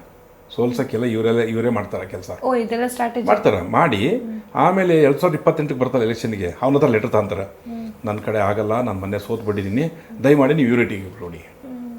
ಈ ಷಡ್ಯಂತ್ರ ಇದು. ಒಂದೇ ಪಕ್ಷದಲ್ಲಿ ಅದು ಸೋಲಿಸ್ಬೇಕು ಅನ್ನೋದು ಅದು ಎಂಥ ಷಡ್ಯಂತ್ರ ಸರ್ ಇದು? ಇಲ್ಲಿ ಪಕ್ಷ ಉಳಿದಿಲ್ಲ ರೀ. Please understand, please. ಇದು ಇಂಡಿವಿಜುವಲ್ ದುಡ್ಡು ಮತ್ತು ಮನೆತನ ಮತ್ತು ನನ್ನ ಫ್ಯಾಮಿಲಿ. ಈಗ ನಾನು ಮಲ್ಲಿಕಾರ್ಜುನಿಗೆ ನಾನು ನಿಮ್ಮ ಚಾನಲ್ ಮುಖಾಂತರ ಅವನಿಗೊಂದು ನನ್ನ ಕಳಕಳಿಯ ಮನವಿ ಹೇಳ್ತೀನಿ. It is my advice to him, because he was a good friend of mine. Sometimes ಅವ್ರು ಏನಾದರೂ ನಿಜವಾದ ಪೊಲಿಟಿಷಿಯನ್ ಆಗಿದ್ದರೆ ಈ ಸರಿ ಅವ್ರ ಮಗನೇ ಟಿಕೆಟ್ ಕೇಳಬಾರ್ದು. ಯಾಕಂದ್ರೆ ಅವ್ರು ಹೆಂಡ್ತಿ ಇದ್ದಾರೆ, ಮೇಡಮ್ MP ಆಗ್ಯಾರೆ, ಈತ MLA ಮಂತ್ರಿ ಇದ್ದಾರೆ, ಅವ್ರ ತಂದೆ MLA ಇದ್ದರು, ಮಂತ್ರಿ ಆಗಿದ್ದರು. ಯಾಕ್ರಿ ಅವ್ನು 26-27 ವರ್ಷದ ಹುಡುಗ ಕೊಡಿ. ಮುನ್ಸಿಪಾಲ್ಟಿ ಕಾರ್ಪೊರೇಷನ್ ಎಲೆಕ್ಷನ್ ಕೊಟ್ಟು ಗೆಲ್ಸಿ, ಸ್ವಲ್ಪ ಅನುಭವ ಆಗಲಿ ರಾಜಕಾರಣ ಕೊಡಿ. 10 ವರ್ಷ ಬಿಟ್ಟು ಅವ್ನು MLA ನೀವು ಚೀಫ್ ಮಿನಿಸ್ಟರ್ ಮಾಡಿ ಅವ್ನು ಬೇಡ ಅಂತೀವ? ಅವ್ರು ಕೇಳೇ ಇಲ್ವಲ್ಲ ಟಿಕೆಟ್. ಯಾರು ಹೇಳಿದ್ದು? ಬಹಿರಂಗವಾಗಿ ಬಂದು ನಿನ್ನೆ 500 ಜನನ ಕರ್ಕೊಂಬಂದು ದಾವಣಗೆರೆಯಿಂದ ಚೀಫ್ ಮಿನಿಸ್ಟರ್ನ, ಡೆಪ್ಟಿ ಚೀಫ್ ಮಿನಿಸ್ಟರ್ನ ಮೀಟ್ ಮಾಡಿ ಮಲ್ಲಿಕಾರ್ಜುನ್ ಹೇಳಿದ್ರೆ ಟಿಕೆಟ್ ಕೊಡಿ ಅಂತ ಅವ್ರು ಹೇಳೋದು. ಮಲ್ಲಿಕಾರ್ಜುನ್ ಯಾರಿಗೆ ಹೇಳ್ತಾರೆ? ದಾವಣಗೆರೆ ತುಂಬ ಈಗಾಗಲೇ ಸುತ್ತಿಸ್ತಾ ಇದ್ದಾರೆ ಮಗನ್ನ. ಮಗ ಎಲ್ಲ ಯಾರು ಬೇಡ ಅಂದ್ರು? ಈಗ ಯಾಕೆ ಇಷ್ಟು ದಿವಸ ಯಾಕೆ ಸುತ್ತಲಿಲ್ಲ ಅವನು? ಇಷ್ಟು ದಿನ ಪೊಲಿಟಿಕಲ್ ಇದೆ ಇರ್ಲಿಕ್ಕಿಲ್ಲ. ಯಾರು ಇನ್ಮೇಲೆ ಅದನ್ನೇ ಹೇಳೋದು. ಈಗ ಪೊಲಿಟಿಕಲ್ ಆಗಿ ನಿಲ್ಲಿಸಬೇಕು ಅಂತ ಕಾರಣಕ್ಕೋಸ್ಕರ ಆ ಮಠಕ್ಕೆ ಹೋಗ್ಬಾ, ಈ ಜಾತ್ರೆಗೆ ಹೋಗ್ಬಾ, ಈ ದೇವಸ್ಥಾನಕ್ಕೆ ಹೋಗ್ಬಾ. 26 ವರ್ಷ ಅನುಭವ ಆಗ್ಲಿ ಹುಡುಗನಿಗೆ. ನಾವೇನು ಬೇಡ ಅಂತೀವಾ? ನೀವೇ ಮಾಡ್ಕೊಂಡ್ರಪ್ಪ. ಇನ್ನು 10 ವರ್ಷ ಹುಡುಗ ಇಲ್ಲಿ ಲೋಕಲ್ ಪಾಲಿಟಿಕ್ಸಲ್ಲಿ ಸ್ವಲ್ಪ ಪಳಗಲಿ. ಆಮೇಲೆ ಪಾಪ ನಿಮ್ಮದು ಎಲ್ಲ ದೊಡ್ಡ ರಾಜನ ಮಂತನ ಮಾಡಿ, ನೀವು ದುಡ್ಡು ಇರುತ್ತಲ್ಲ. ಆಮೇಲೆ ನಿಮಗೆಲ್ಲ ಈಗ ಒಂದು ಭ್ರಮೆ ಬಂದುಬಿಟ್ಟಿದೆ, ಅವನಿಗೇನು ರೀ 5,000 ಕೊಟ್ಟು ಓಟ್ ಅಂತೀನಿ. ಆ ಭ್ರಮೆಯಿಂದ ಹೊರಗೆ ಬನ್ನಿ, ಜನಗಳು ಪ್ರೀತಿಯಿಂದ ಓಟ್ ತಗೊಳ್ಳಿ. ಈಗ ನಾನು ಮಲ್ಲಿಕಾರ್ಜುನ್ ಸುಮ್ಮನೆ ನಾನಾಗಲೇ ಮಲ್ಲಿಕಾರ್ಜುನ್ ನಾನು ದೊಡ್ಡ ಲೀಡರ್ ಅಂತ ಹೇಳ್ತಾರಲ್ಲ, okay, I agree, is a big leader. ಅವ್ರ ಪಾಡಿಗೆ ಅವರು. ನಮ್ಮ ಜಿಲ್ಲೆಯಲ್ಲಿ 7-8 ಕಾನ್ಸ್ಟಿಟ್ಯೂನ್ಸಿ ಇದೆ. ಯಾವ ಕ್ಷೇತ್ರಕ್ಕೆ ಹೋಗಿ ಕೆಲಸ ಮಾಡಿದ್ರು ಅವರು? ಯಾವ ಕ್ಷೇತ್ರಕ್ಕೆ ಹೋಗಿ ಕ್ಯಾಂಡಿಡೇಟ್ ಗೆಲ್ಸಿದ್ದಾರೆ? ಆಮೇಲೆ ನಾನು ಭಾಳ ದೊಡ್ಡ ಬಿಗ್ ಅವು ಇವು ಅನ್ಕೊಳ್ತಾರಲ್ಲ, ಎಲ್ಲಿ ಬೇಕಾದ್ರೂ ನಿಂತು ಗೆಲ್ಬೋದಲ್ಲ. ಯಾಕೆ ಇಲ್ಲೇ ಬರಬೇಕು ದಕ್ಷಿಣಕ್ಕೆ? ಪುಕ್ಷೇಟೆ ಓಟಿದ್ವಲ್ಲ 85,000. ಇವ್ರು ಹೆಂಗಿದ್ರು ಆಗ್ತಾರೆ ಅಂತ. ಸಿ, ಈ BJPಯವರ ಹಿಂದೂ ಮುಸ್ಲಿಂ ಗಲಾಟೆಗೆ ಮುಸ್ಲಿಂ ಮೈನಾರಿಟೀಸ್ ಏನು ಮಾಡ್ತಾರೆ? ಫಸ್ಟ್ ಯಾವ ಗಲಾಟೆ ಬೇಕು ಹಾಕು ಕಾಂಗ್ರೆಸ್ಗೆ ಅಂತ ಹಾಕ್ತಾರೆ. ಆ ಮಲ್ಲಿಕಾರ್ಜುನ್ ಆಗಿರಲಿ, ಅವ್ರ ಮಗ ಆಗಿರಲಿ, ಇನ್ನೊಬ್ಬ ಆಗಿರಲಿ, ಕಾಂಗ್ರೆಸ್ ಪಾರ್ಟಿ ದಡ್ಡ ಗೊತ್ತಾರೆ. ಈ ಮೋದಿ ಹೆದರಿ ದಿಸ್ ಅ ಪ್ರಾಬ್ಲಮ್. ಆ ಶ್ಯೂರಿಟಿ ಇರೋದ್ರಿಂದಲೇ ಅವ್ರು ದಕ್ಷಿಣಕ್ಕೆ ಕೇಳ್ತಾ ಇರೋದು. ಈ ಉತ್ತರದಲ್ಲಿ ಮಲ್ಲಿಕಾರ್ಜುನ್ MLA ಇದ್ರಲ್ವಾ, ಪಾಪ ಅವ್ನು ಅಲ್ಲೇ ಇರ್ಬೋದಲ್ಲ. ಬಿಡಿಯಪ್ಪ ಯಾರೋ ಒಬ್ರು ಮೈನಾರಿಟಿ ಕೊಡಿಸಿ ಅಂತ. ಆ ದೊಡ್ಡತನ ಬೇಕು. ಆಮೇಲೇನು ನೀವು ಹೇಳೋದಂಗೆ ಈಗ ನಾನು ಹೇಳಿದ್ರಿಗೆ ಟಿಕೆಟ್ ಕೊಡಬೇಕು ಅಂತ. ನೀವು ಯಾರಿಗೆ ಹೇಳ್ತೀರಿ? 2019 ಯಾರಿಗೆ ಹೇಳಿದ್ರಿ ನೀವು? ಜಬ್ಬಾರ್ ಅವ್ರಿಗೆ ಹೇಳ್ಬಿಟ್ರೆ ಅಥವಾ ಖಾಲಿದ್ ಅವ್ರಿಗೆ ಹೇಳ್ಬಿಟ್ರೆ ಪ್ರಪಂಚ ಪ್ರಳಯ ಆಗುತ್ತೆ. ಪ್ರಪಂಚ ಪ್ರಳಯ ಆಗುತ್ತೆ. ಜಬ್ಬಾರ್ ಅವ್ರಿಗೆ ಹೇಳಿದ್ರೆ 100%. ಯಾವ ಕಾರಣಕ್ಕೂ ನಾನು ಮಲ್ಲಿಕಾರ್ಜುನ್ ಅವ್ರನ್ನ ಭಾಳ ಹತ್ತಿರದಿಂದ ನೋಡೀನಿ, ಅವರ ರಾಜಕಾರಣನ ಗಮನಿಸ್ತಾ ಇರ್ತೀನಿ. ಯಾವ ಕಾರಣಕ್ಕೂ ಅವ್ರ ಅಣ್ಣನ ಹೆಸರು ಹೇಳಕ್ಕೆ ರೆಡಿಲ್ಲ. ಜಬ್ಬರ್ ಹೆಸರು ಹೇಳ್ತಾರಾ? ಖಾಲಿದ್ ಅವರು ಖಾಲಿದು ಒಳ್ಳೆ ಹುಡುಗ, ಅವ್ರ ತಂದೆ ನಮಗೆ. ಅಲ್ಲ, ಅವ್ರ ಹೆಸರು ಹೇಳ್ಬಹುದಾ ಅಂತ ಕೇಳ್ತಿದ್ದೀನಿ. ಅಯ್ಯೋ ಶಿವನೇ, ನೀವು ಭ್ರಮೆಯಲ್ಲಿದ್ದೀರಿ. ಅವ್ರು ಯಾರ ಹೆಸರು ಹೇಳಲ್ಲ, ಖಾಲಿದ್ ಹೆಸರು ಹೇಳಲ್ಲ. ಅವ್ರ ಮನೆಗೆ ಅಲ್ಲಿ ಗೇಟ್ ಕೀಪರ್ ಯಾರೋ ಮುಸ್ಲಿಂ ಇದ್ರೆ ಅವನ ಹೆಸರು ಹೇಳಲ್ಲ ಅವರು. ಮತ್ತೆ ನಿನ್ನೆ ಬಂದಿದ್ರಲ್ಲ 500 ಜನ, ಅವ್ರು ಯಾರು? ಇವ್ರು ಕರ್ಕೊಂಬಂದರು. ನಾನು ನಾಳೆ ಕರ್ಕೊಂಬರಲ್ಲ 1000 ಜನನ? ಬೇಡ ಸರ್, ನನ್ನ ಮತ್ತೆ ಆಫೀಸ್ ಚಿಕ್ಕದಿದೆ. ಇಲ್ಲೆಲ್ಲ ಈ ಮಂತ್ರಿಗಳ ಹತ್ರ ಡೆಮಾಕ್ರಸಿಯಲ್ಲಿ ಇವ್ಯಾವೂ ದೊಡ್ಡದಲ್ಲ. 1000 ರೂಪಾಯಿ ಕೊಟ್ಟರೆ 500 ಜನ ಬರ್ತಾರೆ, 2000 ರೂಪಾಯಿ ಕೊಟ್ಟರೆ 1000 ಜನ ಬರ್ತಾರೆ. ಇವೆಲ್ಲ ಈ ಪ್ರಾಕ್ಟೀಸ್ ನೋಡ್ಬಿಟ್ಟಿದಾರಲ್ಲ. ಈಗ ಅವ್ರ ಜೊತೆಗೆ ನಿನ್ನೆ ಬಂದಿದ್ರಲ್ಲ, ಆದ್ರೆ ಎಷ್ಟೋ ಜನ ನಮಗೆ ಫೋನ್ ಮಾಡಿ ಹೇಳ್ತಾರೆ, ಸರ್ ಮಂತ್ರಿಗಳಿದ್ದಾರೆ ಸರ್, ಬೇಜಾರು ಮಾಡ್ಕೋಬೇಡಿ. ವೈಯಕ್ತಿಕವಾಗಿ ನನಗೆ ನಾನು ಕಾಲ್ ಲೀಸ್ಟ್ ಕೊಡ್ತೀನಿ ನಿಮ್ಗೆ, ಎಷ್ಟು ಜನ ಫೋನ್ ಮಾಡಿರಿ ನನಗೆ ಅಂತ. ಬಂದುಬಿಟ್ಟಿದ್ವಿ ಸರ್, ಕರೆದ್ರು, ನಾವೇನೋ ಸ್ವಲ್ಪ ಕಮಿಟ್ಮೆಂಟಲ್ಲಿ ಇರ್ತೀವಿ, ನೀವು ಟಿಕೆಟ್ ತಗೊಂಬರಿ ಸರ್ ಯಾರಿಗಾರ ಮುಸ್ಲಿಮ್ಸಿಗೆ. This is a position. ಅದನ್ನು ನಾನು ಹೇಳ್ತಾ ಮಲ್ಲಿಕಾರ್ಜುನ್. ಸೀನಿಯರ್ ಲೀಡರ್ಸ್ ಗೊತ್ತಿದೆಯಾ ಇದು? ನಮಗೆ ಯಾರ ಮೇಲೂ ಓಪ್ಸೆ ಇಲ್ಲ ಅಂತ ನಾನು ಹೇಳ್ಬಿಟ್ನಲ್ಲ ಮುಂಚೆನೆ. ಸೊ ಅವರು ಕರೆಕ್ಟಾಗಿದ್ದಿದ್ರೆ, ಅವರು ಪ್ರಾಕ್ಟಿಕಲ್ ಆಗಿದ್ದು. ಆಮೇಲೆ ಪ್ರಾಬ್ಲಮ್ ಏನೇನು ಗೊತ್ತಾ, ಈ ಫ್ಯಾಮಿಲಿ ಪೊಲಿಟಿಕ್ಸಲ್ಲಿ ಇವರೆಲ್ಲರೂ ಫ್ಯಾಮಿಲಿ ಪೊಲಿಟಿಕ್ಸಲ್ಲಿ ಇದ್ದಾರೆ, ಇನ್ಕ್ಲೂಡಿಂಗ್ ಸಿದ್ದರಾಮಯ್ಯ, ಇನ್ಕ್ಲೂಡಿಂಗ್ DK ಸಾಹೇಬ, ಎಲ್ಲರೂ ಫ್ಯಾಮಿಲಿ ಪೊಲಿಟಿಕ್ಸ್. ಅವ್ರು ಯಾಕೆ ಕೇಳ್ತಾರೆ? ಅವ್ನು ಹೇಳ್ತಾನೆ, ನಿಮ್ಮ ತಮ್ಮ ಇಲ್ಲ, ನಿಮ್ಮ ಅಣ್ಣ ಇಲ್ಲ, ನಿನ್ನ ಮಗನ ಮಾಡಿಲ್ಲ, ನನ್ನ ಮಗನ ಯಾಕೆ ಕೊಡಲ್ಲ ಅಂತ ಕೇಳ್ತಾರೆ. ಬರೋದು ಅಷ್ಟೇ. ಇಲ್ಲಿ ನೀನು 100 ರೂಪಾಯಿ ತಗೊಂಡು ಭ್ರಷ್ಟಾಚಾರ ಮಾಡೋದಲ್ಲ, ನಾನು 50 ರೂಪಾಯಿ ತಗೊಂಡ್ರೆ ತಪ್ಪ? ನೀನು 100 ರೂಪಾಯಿ ತಗೊಂಡು ಭ್ರಷ್ಟಾಚಾರಿ ಅಲ್ಲ ನೀನು, ನಾನು 50 ರೂಪಾಯಿ ತಗೊಂಡ ತಕ್ಷಣ ನನ್ನ ಮೇಲೆ ನೀನು ಹೇಳ್ತೀಯಾ? ಈ ಥರ ನಾನು ಹೇಳಿದ್ನಲ್ಲ, 18 ಜನಕ್ಕೆ ಪಾರ್ಲಿಮೆಂಟ್ ಟಿಕೆಟ್ ನಮ್ಮ ಪಾರ್ಟಿಯಿಂದ ಕೊಟ್ಟರು, ಫ್ಯಾಮಿಲಿ BJPಯಿಂದ ಕೊಟ್ಟರು, JDS ಬಿಡಿ, ಅದ್ರ ಬಗ್ಗೆ ಮಾತಾಡೋದು ಬೇಡ. ಯಾರು ವೈಯಕ್ತಿಕವಾದಂಥ ಲಾಭ ತಮ್ಮ ಕುಟುಂಬಕ್ಕೆ, ತಮ್ಮ ಸಂಸಾರಕ್ಕೆ, ತಮ್ಮ ಹಿತಾಸಕ್ತಿಗಳನ್ನು ಕಾಪಾಡಿಕೊಳ್ಳೋಕ್ಕೋಸ್ಕರ ರಾಜಕಾರಣ ಮಾಡ್ತಾ ಇದ್ದಾರೆ ಹೊರತು, ಜನಗಳನ್ನು ಹಿತ ಕಾಪಾಡ್ತೀನಿ, ಸಮಾಜ ಉದ್ಧಾರ ಮಾಡ್ತೀನಿ, ಈ ದೇಶ ಉದ್ಧಾರ ಮಾಡ್ತೀನಿ ಅಂದರೆ ಅದು ದೊಡ್ಡ ಬೋಗಸ್ ಪದ, ಯಾರೇ ಆಗಿರಲಿ. ಅಂದರೆ ಪಾಲಿಟಿಕ್ಸ್ ಈಗಿನ, ನಿಮ್ಮ ಪ್ರಕಾರ ಈಗಿನ ಕಾಲದಲ್ಲಿ ಇನ್ವೆಸ್ಟ್ ಮಾಡಿ ಪ್ರಾಫಿಟ್ ತಗೊಳ್ಳುವಂತ ಹಂಗೆ ಕಾಣ್ತಾ ಇಲ್ವ ನಿಮಗೆ? ನಾವು ಏನು ಆಪಾದನೆ ಮಾಡಿದ್ವಿ, BJP ಅವರಿಗೆ 40% ಸರ್ಕಾರ ಅಂತ ಹೇಳಿಲ್ವಾ? 40% ಭ್ರಷ್ಟಾಚಾರ ಮಾಡಿದರು. ನಮ್ಮರು ಏನು ಮಾಡಿಲ್ಲ ಬಿಡಿ, 1 ರೂಪಾಯಿನೂ ಮಾಡಿಲ್ಲ, ಭಾಳ ಪ್ರಾಮಾಣಿಕವಾಗಿದ್ದಾರೆ. ಹೇಳ್ಬಿಡಿ ಸರ್, ಅದು ಒಂದು ಹೇಳ್ಬಿಡಿ. ನಾವು ಭಾಳ ಪ್ರಾಮಾಣಿಕವಾಗಿದ್ದೀವಿ, ಹಂಗಾಗಿ ಜನ ನಮ್ಮನ್ನು ಆರಿಸಿರೋದು. ಓಕೆ, ಗೊತ್ತಾಯ್ತರ? ಕೆಲವು ಸತ್ಯಗಳನ್ನ ಹೇಳೋಕ್ಕಾಗಲ್ಲ, ಕೆಲವು ಸತ್ಯಗಳನ್ನ ಹೇಳ್ಬೋದು. ನೀವು ಕ್ಯಾಮ್ರಾ ಆಫ್ ಮಾಡಿದ್ರೆ ಇನ್ನೂ ಭಾಳ ಹೇಳ್ತೀನಿ ನಾನು. ಕ್ಯಾಮ್ರಾ ಇರೋದ್ರಿಂದ ಹೇಳೋಕ್ಕಾಗಲ್ಲ. ಸೊ ದಿಸ್ ಸಿಸ್ಟಮ್ ಆ ಥರ ಇರೋದ್ರಿಂದ ಇಲ್ಲಿ ಮಾತಾಡಿರ್ತಕ್ಕಂಥ ಎಲ್ಲ ಮಾತುಗಳು ಸತ್ಯ, ಎಲ್ಲ ಮಾತುಗಳು ನಿಜ, ಮತ್ತು ಎಲ್ಲ ಮಾತುಗಳು ಸಮಾಜದ ಪರವಾಗಿರ್ತಕ್ಕಂಥವು. ನನ್ನ ವೈಯಕ್ತಿಕದಲ್ಲಿ ಏನೂ ಇಲ್ಲ. ನನಗಿಬ್ಬರು ಮಕ್ಕಳಿದ್ದಾರೆ ಕೇಳಿ. ನನ್ನ 2 ಮಕ್ಕಳು ಅಮೇರಿಕದಲ್ಲಿ ಕೆಲಸದಲ್ಲಿದ್ದಾರೆ, ನನಗೊಬ್ಬಳೇ ಹೆಂಡ್ತಿ, ನಾನೊಬ್ಬನೇ. ಒಬ್ಬರೇ ಹೆಂಡತಿ ಇಟ್ಕೊಳಕ್ ಅವಕಾಶ ಇರೋದು ಸರ್. ಏನೋ ಅಯ್ಯೋ ಭಾಳ ಏನೋ ಬೇಕಾದ್ರೂ ಮಾಡ್ಕೊಂಡ್ಬಿಡ್ತಾರೆ ಅಲ್ಲ, ಹೇಳಿದ್ ನಾನು. ಹಾಗಾಗಿ ನನಗೆ ಯಾವುದೇ ಥರದ ವೈಯಕ್ತಿಕವಾದಂಥ ಏನಾಗಬೇಕಾಗಿಲ್ಲ. ರಾಜಕಾರಣದಿಂದ ಸ್ನೇಹಿತರಿದ್ದಾರೆ, ವಿಶ್ವಾಸಿಕರಿದ್ದಾರೆ, ನಿಮ್ಮಂತರಿದ್ದೀರಿ, ಸೊಸೈಟಿಯಲ್ಲಿ ಭಾಳಷ್ಟು ಜನ ಇದ್ದಾರೆ ಆ ಥರದವ್ರು. ಅವ್ರ ಜೊತೆಗೆ ನಾವು ಜೀವನ ಮಾಡೋಣ. ಓಕೆ, ನನಗೆ I am very comfortable personally. ನಾನೊಂದು ಬಡವ್ರ ಮಕ್ಕಳಿಗೆ ಸ್ಕೂಲ್ ಮಾಡಿದ್ದೀನಿ ರೀ, 4-5 ಕೋಟಿ ರೂಪಾಯಿ ಖರ್ಚು ಮಾಡಿ. ನಾನೇನು what I am preaches, I am practice. ನಾನೇನು ಮಾತಾಡ್ತಾ ಇದ್ದೀನಿ, ನನ್ನ ಕೈಲಾದಷ್ಟು ನಾನು ಮಾಡ್ತಾ ಇದ್ದೀನಿ. ನಾನು ನೋಡಿ ಬನ್ನಿ, ನನ್ನ ಸ್ಕೂಲಿಗೆ ಆ ಥರ ದಾವಣಗೆರೆ ಬಂದು ಕರ್ಕೊಂಡು ಹೋಗ್ತೀನಿ. 300 ಜನ ಮಕ್ಕಳು ಬಡವರು ಓದ್ತಾ ಇದ್ದಾರೆ ನನ್ನ ಸ್ಕೂಲಲ್ಲಿ. ಒಂದು ಹಳ್ಳಿಯಲ್ಲಿ ಸ್ಕೂಲ್ ಮಾಡಿದ್ದೀನಿ, 3-4 ಕೋಟಿ ಖರ್ಚು ಮಾಡಿ. ದೊಡ್ಡ ಸ್ಕೂಲ್ ಮಾಡಿದ್ದೀನಿ. ಇದು ನನ್ನ ಕೈಲಾದಷ್ಟು. ಓಕೆ, ನಾನು ಮೆಡಿಕಲ್ ಕಾಲೇಜ್ ಮಾಡೋಕ್ಕಾಗಲ್ಲ, ನನಗೆ ಮೆಡಿಕಲ್ ಕಾಲೇಜ್ ಮಾಡ್ಬೇಕಂತ ಆಸೆನೂ ಇಲ್ಲ. ಆಮೇಲೆ ಮೆಡಿಕಲ್ ಕಾಲೇಜ್ ನಾನೇನಾದ್ರು ಮಾಡಿದ್ರೆ ಅಥವಾ ಯಾವ್ದಾರು ಮೆಡಿಕಲ್ ಕಾಲೇಜಿಗೆ ಸೇರ್ಕೊಂಡಿದ್ರೆ ನಾನು MLA ಆಗ್ಬಿಡ್ತಿದ್ದೆ. ಕರ್ನಾಟಕದಲ್ಲಿ medical lobby, sugar lobby, capitation lobby, mining lobby, real estate lobby, ಇವರಿಷ್ಟು ಜನ ಸರ್ಕಾರದ ಸೂತ್ರಧಾರಿಗಳು. ಯಾವುದೇ ಸರ್ಕಾರ ಬರಲಿ, ಇವರೇ ಸೂತ್ರಧಾರಿಗಳು. ಅಸೆಂಬ್ಲಿಯಲ್ಲಿ 100% ಅನ್ಕಂಟ್ರೋಲ್ಡ್. ಯಾಕೆ ಸರ್, ಯಾಕೆ ಕಂಟ್ರೋಲ್ ಮಾಡೋಕ್ಕಾಗಲ್ಲ? ಈ ಮೋದಿ ಇಷ್ಟೆಲ್ಲ ಮಾತಾಡ್ತಾರಲ್ಲ ಆಲ್ ಇಂಡಿಯಾ ಲೆವೆಲಲ್ಲಿ, ಮೋದಿ ಮಾತಾಡೋದು ಯಾರು ಒಂದಾದರೂ ಇಂಪ್ಲಿಮೆಂಟ್ ಮಾಡಿದಾರ? ಅಷ್ಟು ಜನ ಕೆಲಸ ಕೊಡ್ತೀನಿ ಯೋಚನೆ ಎಲ್ಲರೂ ಮಾಡ್ತಾರೆ ರೀ, ಮನೆಗೆ ಕೂತು ಯೋಚನೆ ಮಾಡೋಕ್ಕೇನು ಸಮಸ್ಯೆ ಇಲ್ಲ. ಅವನು ಅಧಿಕಾರದಾಗಿದ್ದು ಏನು ನನಗೆ 54 ಇಂಚು 2 ಕೋಟಿ ಜನ ಕೆಲಸ ಕೊಡ್ತೀನಿ, 15 ಲಕ್ಷ ತಂಬರ್ತೀನಿ, ಇಲ್ಲಿ ಯಾರು ಕೇಳ್ತಿರು? ಯಾರು ಒಬ್ಬರು ಪ್ರತಿಭಟನೆ ಮಾಡಿದಾರಾ? ಒಬ್ಬರಾದರೂ ಪ್ರೊಟೆಸ್ಟ್ ಮಾಡಿದ್ದಾರೆ ಅಂದರೆ ಪಾರ್ಲಿಮೆಂಟ್ ಮುಂದೆ ಹೋಗಿ ಜನ ಸಂಘಟನೆಗಳು ಮಾಡಿರ್ತಾರೆ. ಕೆಲವರು ಪಬ್ಲಿಕ್ ಒಂದು ಆರ್ಗನೈಸೇಷನ್ ಮಾಡ್ಕೊಂಡು ಈ ಥರ ನೀವು ಪ್ರಾಮಿಸ್ ಮಾಡಿದ್ದೀರಾ, 12 ವರ್ಷದಿಂದ ನೀವು ಅಧಿಕಾರದಲ್ಲಿದ್ದೀರಾ, ನೀವು ಮಾಡಿದಂಥ ಪ್ರಾಮಿಸ್ಗಳನ್ನು ನೀವು ಜನಕ್ಕೆ ತಲುಪಿಸಿದ್ದೀರಾ ಅಂತ ಹೇಳಿ ಒಬ್ಬನಾದರೂ ಕೇಳಿದಾನ? ಇಲ್ಲ. ಇಂಡಿವಿಜುವಲ್ಸ್ ಯಾವ ಸಂಘಟನೆ ಇಲ್ಲ. ಸಂಘಟನೆ ಮತ್ತು ಹೋರಾಟ ಇಲ್ಲದ್ರಿಂದನೇ ಇವ್ರ ಅಟ್ಟಹಾಸ ಜಾಸ್ತಿ ಆಗ್ಬಿಟ್ಟಿದೆ. ಭ್ರಷ್ಟಾಚಾರ ಮಿತಿ ಮೀರಿದೆ, ಜಾತೀಯತೆ ಮಿತಿ ಮೀರಿದೆ. ರಾಜಕಾರಣದ ಹೆಸರಲ್ಲಿ ಧರ್ಮಗಳ ಮಧ್ಯೆ ಗಲಾಟೆಯನ್ನು ತಂದಿಟ್ಟು ತಮ್ಮ ಬೇಳನ್ನು ಬಯಸ್ಕೊಳ್ತಕ್ಕಂಥ ವ್ಯವಸ್ಥೆ ನಡೀತಾ ಇದೆ. This is the biggest problem. ಯಾರಿಗೆ ಬ್ಲೇಮ್ ಮಾಡ್ತೀರಿ? Where you're going to blame?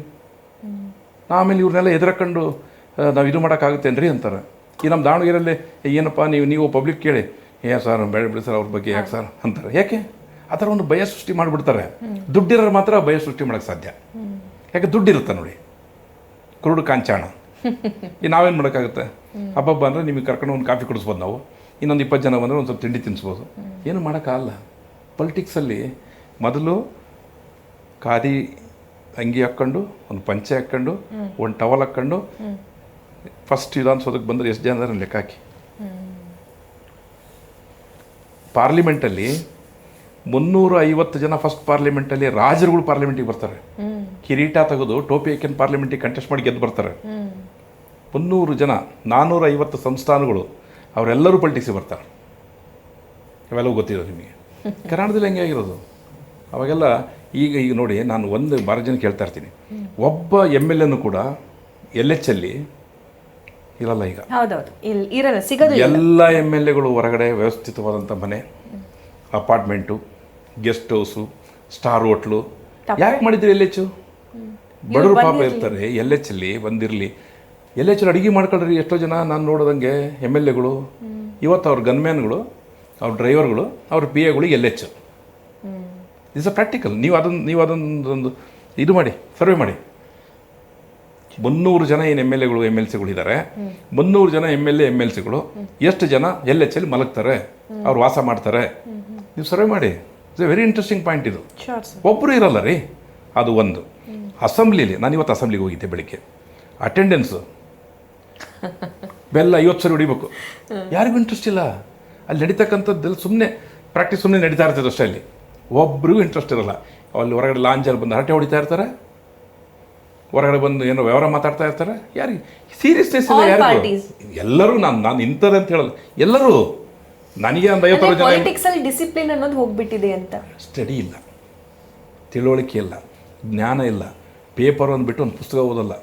This is E today's position. ಮತ್ತೆ ಇವ್ರು ಹೆಂಗೆ ಸಮಾಜ ಪರಿವರ್ತನೆ ಯಾರು ಮಾಡ್ತಾರೆ? ಹೇಳಿದ್ದು? ಆ ಭ್ರಮೇಲಿ ಇದ್ದೀರಾ ನೀವು? ಚೇಂಜ್ ಮಾಡ್ತಾರೆ ಮುಂದಿನ ಪೀಳಿಗೆಗೆ ಹೆಂಗೆ ಇವರು? ಪ್ರೋಸೆಸ್ಸು ಅದ್ರ ಪಾಡಿಗೆ ಅದು ಆಗ್ತಾ ಇರುತ್ತೆ. ಯಾವುದೋ ಒಂದು ಕಾಲದಲ್ಲಿ ಒಂದು ಮೂವ್ಮೆಂಟ್ ಪ್ರಾರಂಭ ಆಗುತ್ತೆ. ಆ ಮೂವ್ಮೆಂಟ್ ಪ್ರಾರಂಭ ಆದಾಗ ಇವರೆಲ್ಲ ಗಾಳಿ ಕೊಚ್ಕೊಂಡು ಹೋಗ್ತಾರೆ. ಆ ಥರ ಮೂವ್ಮೆಂಟ್ ನೀವು ಶ್ರೀಲಂಕಾದಲ್ಲಿ ನೋಡಿದ್ರಿ, ಬಾಂಗ್ಲಾದೇಶಲ್ಲಿ ನೋಡಿದ್ರಿ.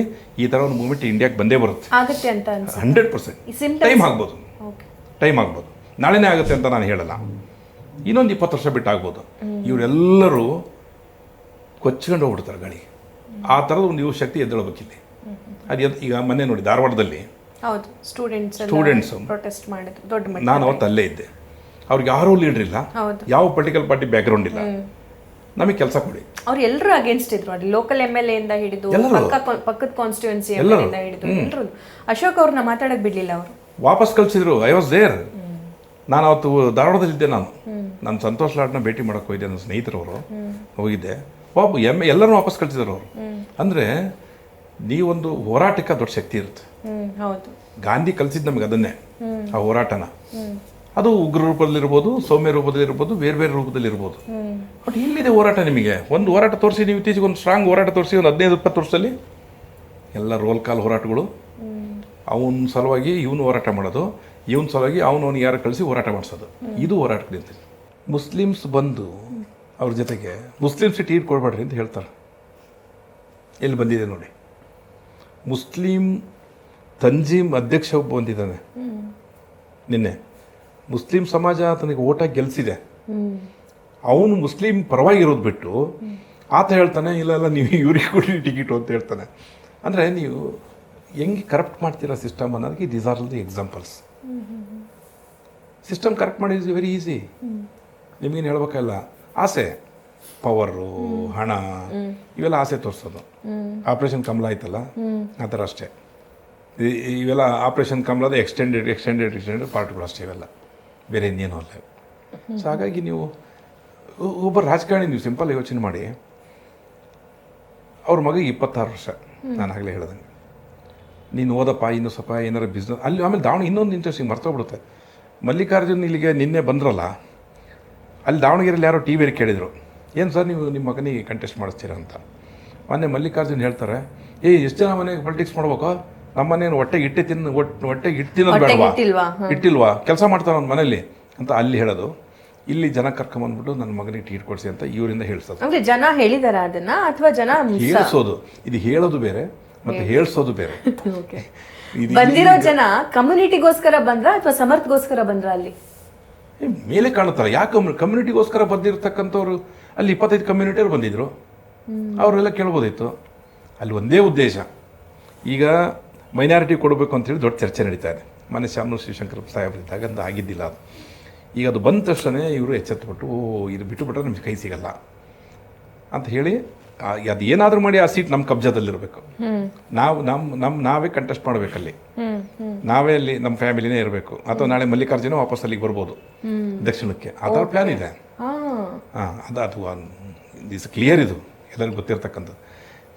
ತುಂಬಾ ಜನ ಹೇಳ್ತಾ ಇದಾರಪ್ಪ, ನೀವು ಹೇಳಿದ್ರಿ ಅದನ್ನ. ಅಲ್ಲ, ಇದು ನಾವು ಅವ್ರು ನೋಡಿರೋದ್ರೆ ನಮ್ಗೆ ಅರ್ಥ ಆಗಿದೆ. ಅದು ನಾಳೆ ಅವ್ರ ದಕ್ಷಿಣಕ್ಕೆ ಬಂದು, ಸರ್ ಅವ್ರ ತಂದೆ ಇದ್ದಾಗ ಸಿನಾರಿಯೋ ಬೇರೆ ಇತ್ತು, ಇವಾಗ ಅವರು ಯಜಮಾನರಿದ್ದಾಗ ನಾವೆಲ್ಲ ಭಾಳ ಗೌರವ ಕೊಟ್ಟಿದ್ವಿ, ನಮ್ಮ ಜೊತೆಗೆ ನಾವು ಭಾಳ ಆತ್ಮೀಯತೆ ಇದ್ವಿ. ನಾವು ನಮ್ಮ ತಂದೆ ಸ್ಥಾನದಲ್ಲಿ ನೋಡ್ತಾ ಇದ್ವಿ ಅವ್ರನ್ನ. ಅವರು ಎಲ್ಲರ ಜೊತೆಗೂ ಹೊಂದ್ಕೊಂಡು ಹೋಗ್ತಕ್ಕಂಥ ಒಂದು ಸ್ಥಿತಿಯಲ್ಲಿ ಇದ್ರು ಅವರು. ಮತ್ತು ಅವ್ರೇನು ಭಾಳ ಓದಿರಲ್ಲ, ಬಟ್ ಭಾಳ ಕಾಮನ್ ಸೆನ್ಸ್ ಇತ್ತು ಅವರಿಗೆ.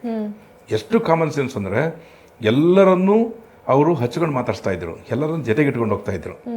ಆಮೇಲೆ ಅವರು ಆ ಮನುಷ್ಯ ಕಮ್ಮಿನಲ್ಲ, ಆಮೇಲೆ ಎಷ್ಟೇ ದುಡ್ಡಿದ್ರು ಯಾವತ್ತೂ ಶ್ರೀಮಂತಿಕೆ ದರ್ಪ ಮಾಡಲಿಲ್ಲ.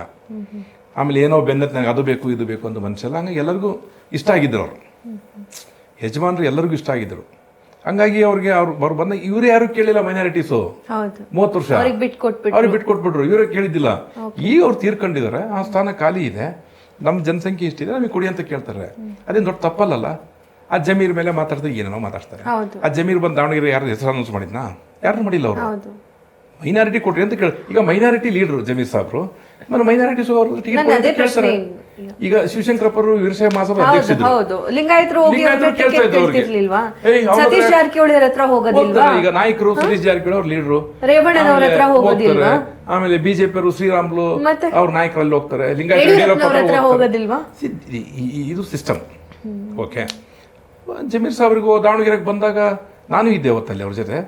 ಸರ್ ಮೈನಾರಿಟಿಗೆ ಕೊಡ್ರಿ, ಆಯ್ತಾಯ್ತು ಮೈನಾರಿಟಿ ಪರವಾಗಿ ಮಾತಾಡ್ತೀನಿ. ಮೈನಾರಿಟಿ ಪರವಾಗಿ ಮಾಡಿ, because is a minority leader, is a state leader.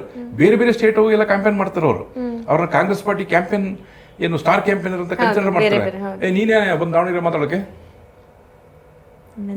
ನನ್ನ ಪ್ರಶ್ನೆ ಹೆಂಗಿತ್ತು ಗೊತ್ತಾ, ನಿಮ್ ದಾವಣಗೆರೆಗೆ ಬಂದು ಯಾರು ಮಾತಾಡುವಂಗಿಲ್ವಂತಲ್ಲ ಅಂತ. ಆ ಥರ ಏನಿಲ್ಲ, ಅಷ್ಟೆಲ್ಲ ಸೀನ್ ಇಲ್ಲ, ಮಾತುಗಳು ಆಡ್ತಾರೆ ಅಷ್ಟೇ. ಪ್ರಾಕ್ಟೀಸಿಗೆ ಬಂದ್ರೆ ಯಾರಿಗೂ ಆಗಲ್ಲ ಅದು. ಯಾಕಂದ್ರೆ ಜನ ಯಾರು ಅಷ್ಟು ಕೈ ಕಟ್ಕೊಂಡು ಕೂತಿಲ್ಲ, ಯಾರು ಬಳೆ ತೊಟ್ಕೊಂಡು ಕೂತಿಲ್ಲ ಅಲ್ವಾ? ಮತ್ತೆ ಸುಮ್ಮನೆ ಹೇಳೋದು, ಹೇಳಿದ ತಕ್ಷಣ ಸುಮ್ಮನೆ ಹೆಂಗೆ ಬಾಯಿಗೆ ಹೇಳ್ತಾರೆ ನೋಡ್ರಿ. ಈಗ ಏನೋ ಒಂದು ಹೇಳ್ತಾರಲ್ಲ, ಏನೋ ಕಚ್ಚಲ್ಲ ಅದು ಮಾಡೋದು, ಇಲ್ಲಾಂದ್ರೆ ಇದು ಕಸ್ತೈತಿ ಅಂತಾರಲ್ಲ, ಹಂಗೆ. ಅವನು ಜಮೀರು ನೀ ಯಾರಪ್ಪ, ಎಷ್ಟು ಅವ್ರು ಕೊಳ್ಬೋದಲ್ಲ. ಅದೇ ಇವ್ರು ಮಾತಾಡಿದ ಭಾಷೆಯಲ್ಲಿ ಅವರು ಮಾತಾಡ್ತಕ್ಕಂಥ ಶಕ್ತಿ ಇಲ್ವಾ? ಅದೇ ನೀವು ಒಬ್ಬ ಕೊಲೀಗು, ಒಬ್ಬ ಮೈನಾರಿಟಿ ಲೀಡ್ರು, ಇಡೀ ರಾಜ್ಯ ಸುತ್ತಿ ಮೈನಾರಿಟೀಸ್ಗಳನ್ನ ಗೆಲ್ಸೋಂಥ ಶಕ್ತಿ ಇರೋರು, ಅವರಿಗೆ ನೀವು ಇಲ್ಲಿ ದಾವಣಗೆರೆಗೆ ಬಂದು ಮೈನಾರಿಟಿ ಕೊಡಿ ಅಂತಂದ್ರೆ ನೀನೇ ನಿಮ್ಮ ಕಾನ್ಸ್ಟಿಟ್ಯೂಷನ್ ಗೊತ್ತಿಡಿದಿರಿ, ಬರ್ಸ್ಕೊಂಡಿರ ನೀವು ಜಾಗೀರ, ಅವ್ರದಂತೆ ಆಯ್ತಪ್ಪ, ಕಾನ್ಸ್ಟಿಟ್ಯೂನ್ಸಿ ಅವ್ರದಲ್ವಾ. ನಾನು ಇವತ್ತು ಅವ್ರಿಗೆ ಮನವಿ ಮಾಡ್ತೀನಿ, ದಯಮಾಡಿ ಇಂಡಿಪೆಂಡೆಂಟ್ ನಿಂತು ಗೆದ್ದು ತೋರಿಸಿ, ನಾನು ನಿಮಗೆ ನಮಸ್ಕಾರ ಮಾಡ್ತೀನಿ. ಮಲ್ಲಿಕಾರ್ಜುನ ಅವ್ರಿಗೆ ಯಾರನ್ನ ನಿಲ್ಲಿ, ಅವ್ರು ಯಾರನ್ನಾರು ನಿಲ್ಸಿ ಗೆಲ್ಲಿಸ್ಲಿ. ಶಕ್ತಿ ಇರ್ಬೇಕಲ್ಲ, ಇಂಡಿಪೆಂಡೆಂಟ್ ನಿಂತು ಕೆಲಸದಷ್ಟು ಶಕ್ತಿ ಇರ್ಬೇಕಲ್ಲ, ಗೆಲ್ಲೋ ಶಕ್ತಿ ಇರ್ಬೇಕಲ್ಲ. ಬಂಗಾರಪ್ಪರು ಸಮಾಜವಾದಿ ಪಾರ್ಟಿಗೆ ಹೋಗಿ ಗೆದ್ದರು ಪಾರ್ಲಿಮೆಂಟಿಗೆ ಶಿವಮೊಗ್ಗದಿಂದ, ಹೌದಾ? ಈ ಥರ 100 ಎಕ್ಸಾಂಪಲ್ಸ್ ಇದಾವೆ. ಧೈರ್ಯ ಇತ್ತು ಅವ್ರಿಗೆ, ಶಕ್ತಿ ಇತ್ತು. ಆಯಿತು, ನೀನು ದೊಡ್ಡ ಲೀಡ್ರು, ಶಿವಶಂಕರಪ್ಪ ಸಾಹೇಬ್ರ ಮಗ ನೀನು, ಈಗ ಮಂತ್ರಿ ಇದೆಯಾ, ನಿಮ್ಮ ಮನೆಯವ್ರು MP ಇದ್ದಾರೆ, ತಾವು ದಯಮಾಡಿ ಒಂದು ಇಂಡಿಪೆಂಡೆಂಟ್ ಕ್ಯಾಂಡಿಡೇಟ್ ಹಾಕಿ ಗೆಲ್ಸಿ. ಯಾವನೇ ನೀ ಕೊಡ್ಲಿದ್ರೆ ಗೆಲ್ಸಿ ಹೋಗ, ಅದು ಪಾಲಿಟಿಕ್ಸ್. ಅದು ಚಾಲೆಂಜ್. ಯಾರೋ ಇನ್ನೊಬ್ಬನಿಗೆ ಬೈದ್ರೆ ಚಾಲೆಂಜ್ ಅಲ್ಲ, ಮಾಡಲಿ ನೋಡಿ ಅದು. ಅವತ್ತು ನಾನು ಐ ಅಕ್ಸೆಪ್ಟ್. ಮಲ್ಲಿಕಾರ್ಜುನ್ ಚಲಿ ನೀ ಲೀಡ್ರಯ್ಯ, agree, your a big leader. ಇವರ ಪ್ರಾಕ್ಟಿಕಲ್ ಕಾರ್ಯಕರ್ತ. ಐ ವೋಂಟ್ ಕಾಲ್ ಯು ನೀವು ಒಬ್ಬ ಪಾರ್ಟಿ ಕಾರ್ಯಕರ್ತ ಅಂತ, ಇವರ ಪ್ರಾಕ್ಟಿಕಲ್ ಕಾರ್ಯಕರ್ತ. I am a political animal. Okay, you call me as a political animal. Aristotle ಹೇಳಿದಾನೆ, all mans are political animal. So ಹಾಗಾಗಿ I am a political animal. I am analysing. I know how to do politics, I know how to judge politics. ಗೊತ್ತಾಯ್ತಾ? ಇವರು ಮಲ್ಲಿಕಾರ್ಜುನ್ ಅವರ statement, Zameer ಅವರ ಉತ್ತರ ನಿಮ್ಗೆ ಏನು ಅನ್ನಿಸ್ತು? ನೋಡಿ, ಜಮೀರ್ ಅವರು ಕೊಟ್ಟಂಥ ಮೆಚ್ಯೂರ್ಡ್ ಆಗಿ ಹೇಳಿದರು. ನಾನು ಮೈನಾರಿಟಿ ಲೀಡ್ರಪ್ಪ, ನನ್ನ ಹತ್ರ ಬರದೆ ಇನ್ನು ಯಾರ ಹತ್ರ ಹೋಗ್ತಾರೆ? ಅವ್ರು ಹೇಳಿ ಕರೆಕ್ಟ್. ಇನ್ನು ಹೇಳ್ಬೇಕಿತ್ತು, ಮೋದಿ ಹತ್ರ ಹೋಗಿ ಕೇಳೋಕ್ಕಾಗುತ್ತಾ ದಾವಣಗೆರೆ ಸೀಟ್ನ? ಮತ್ತು ನಾನು ಬಂದಿದ್ದೀನಿ, ನಾನು ಕೇಳಿದರು, ತಪ್ಪೇನು ಅಂತ.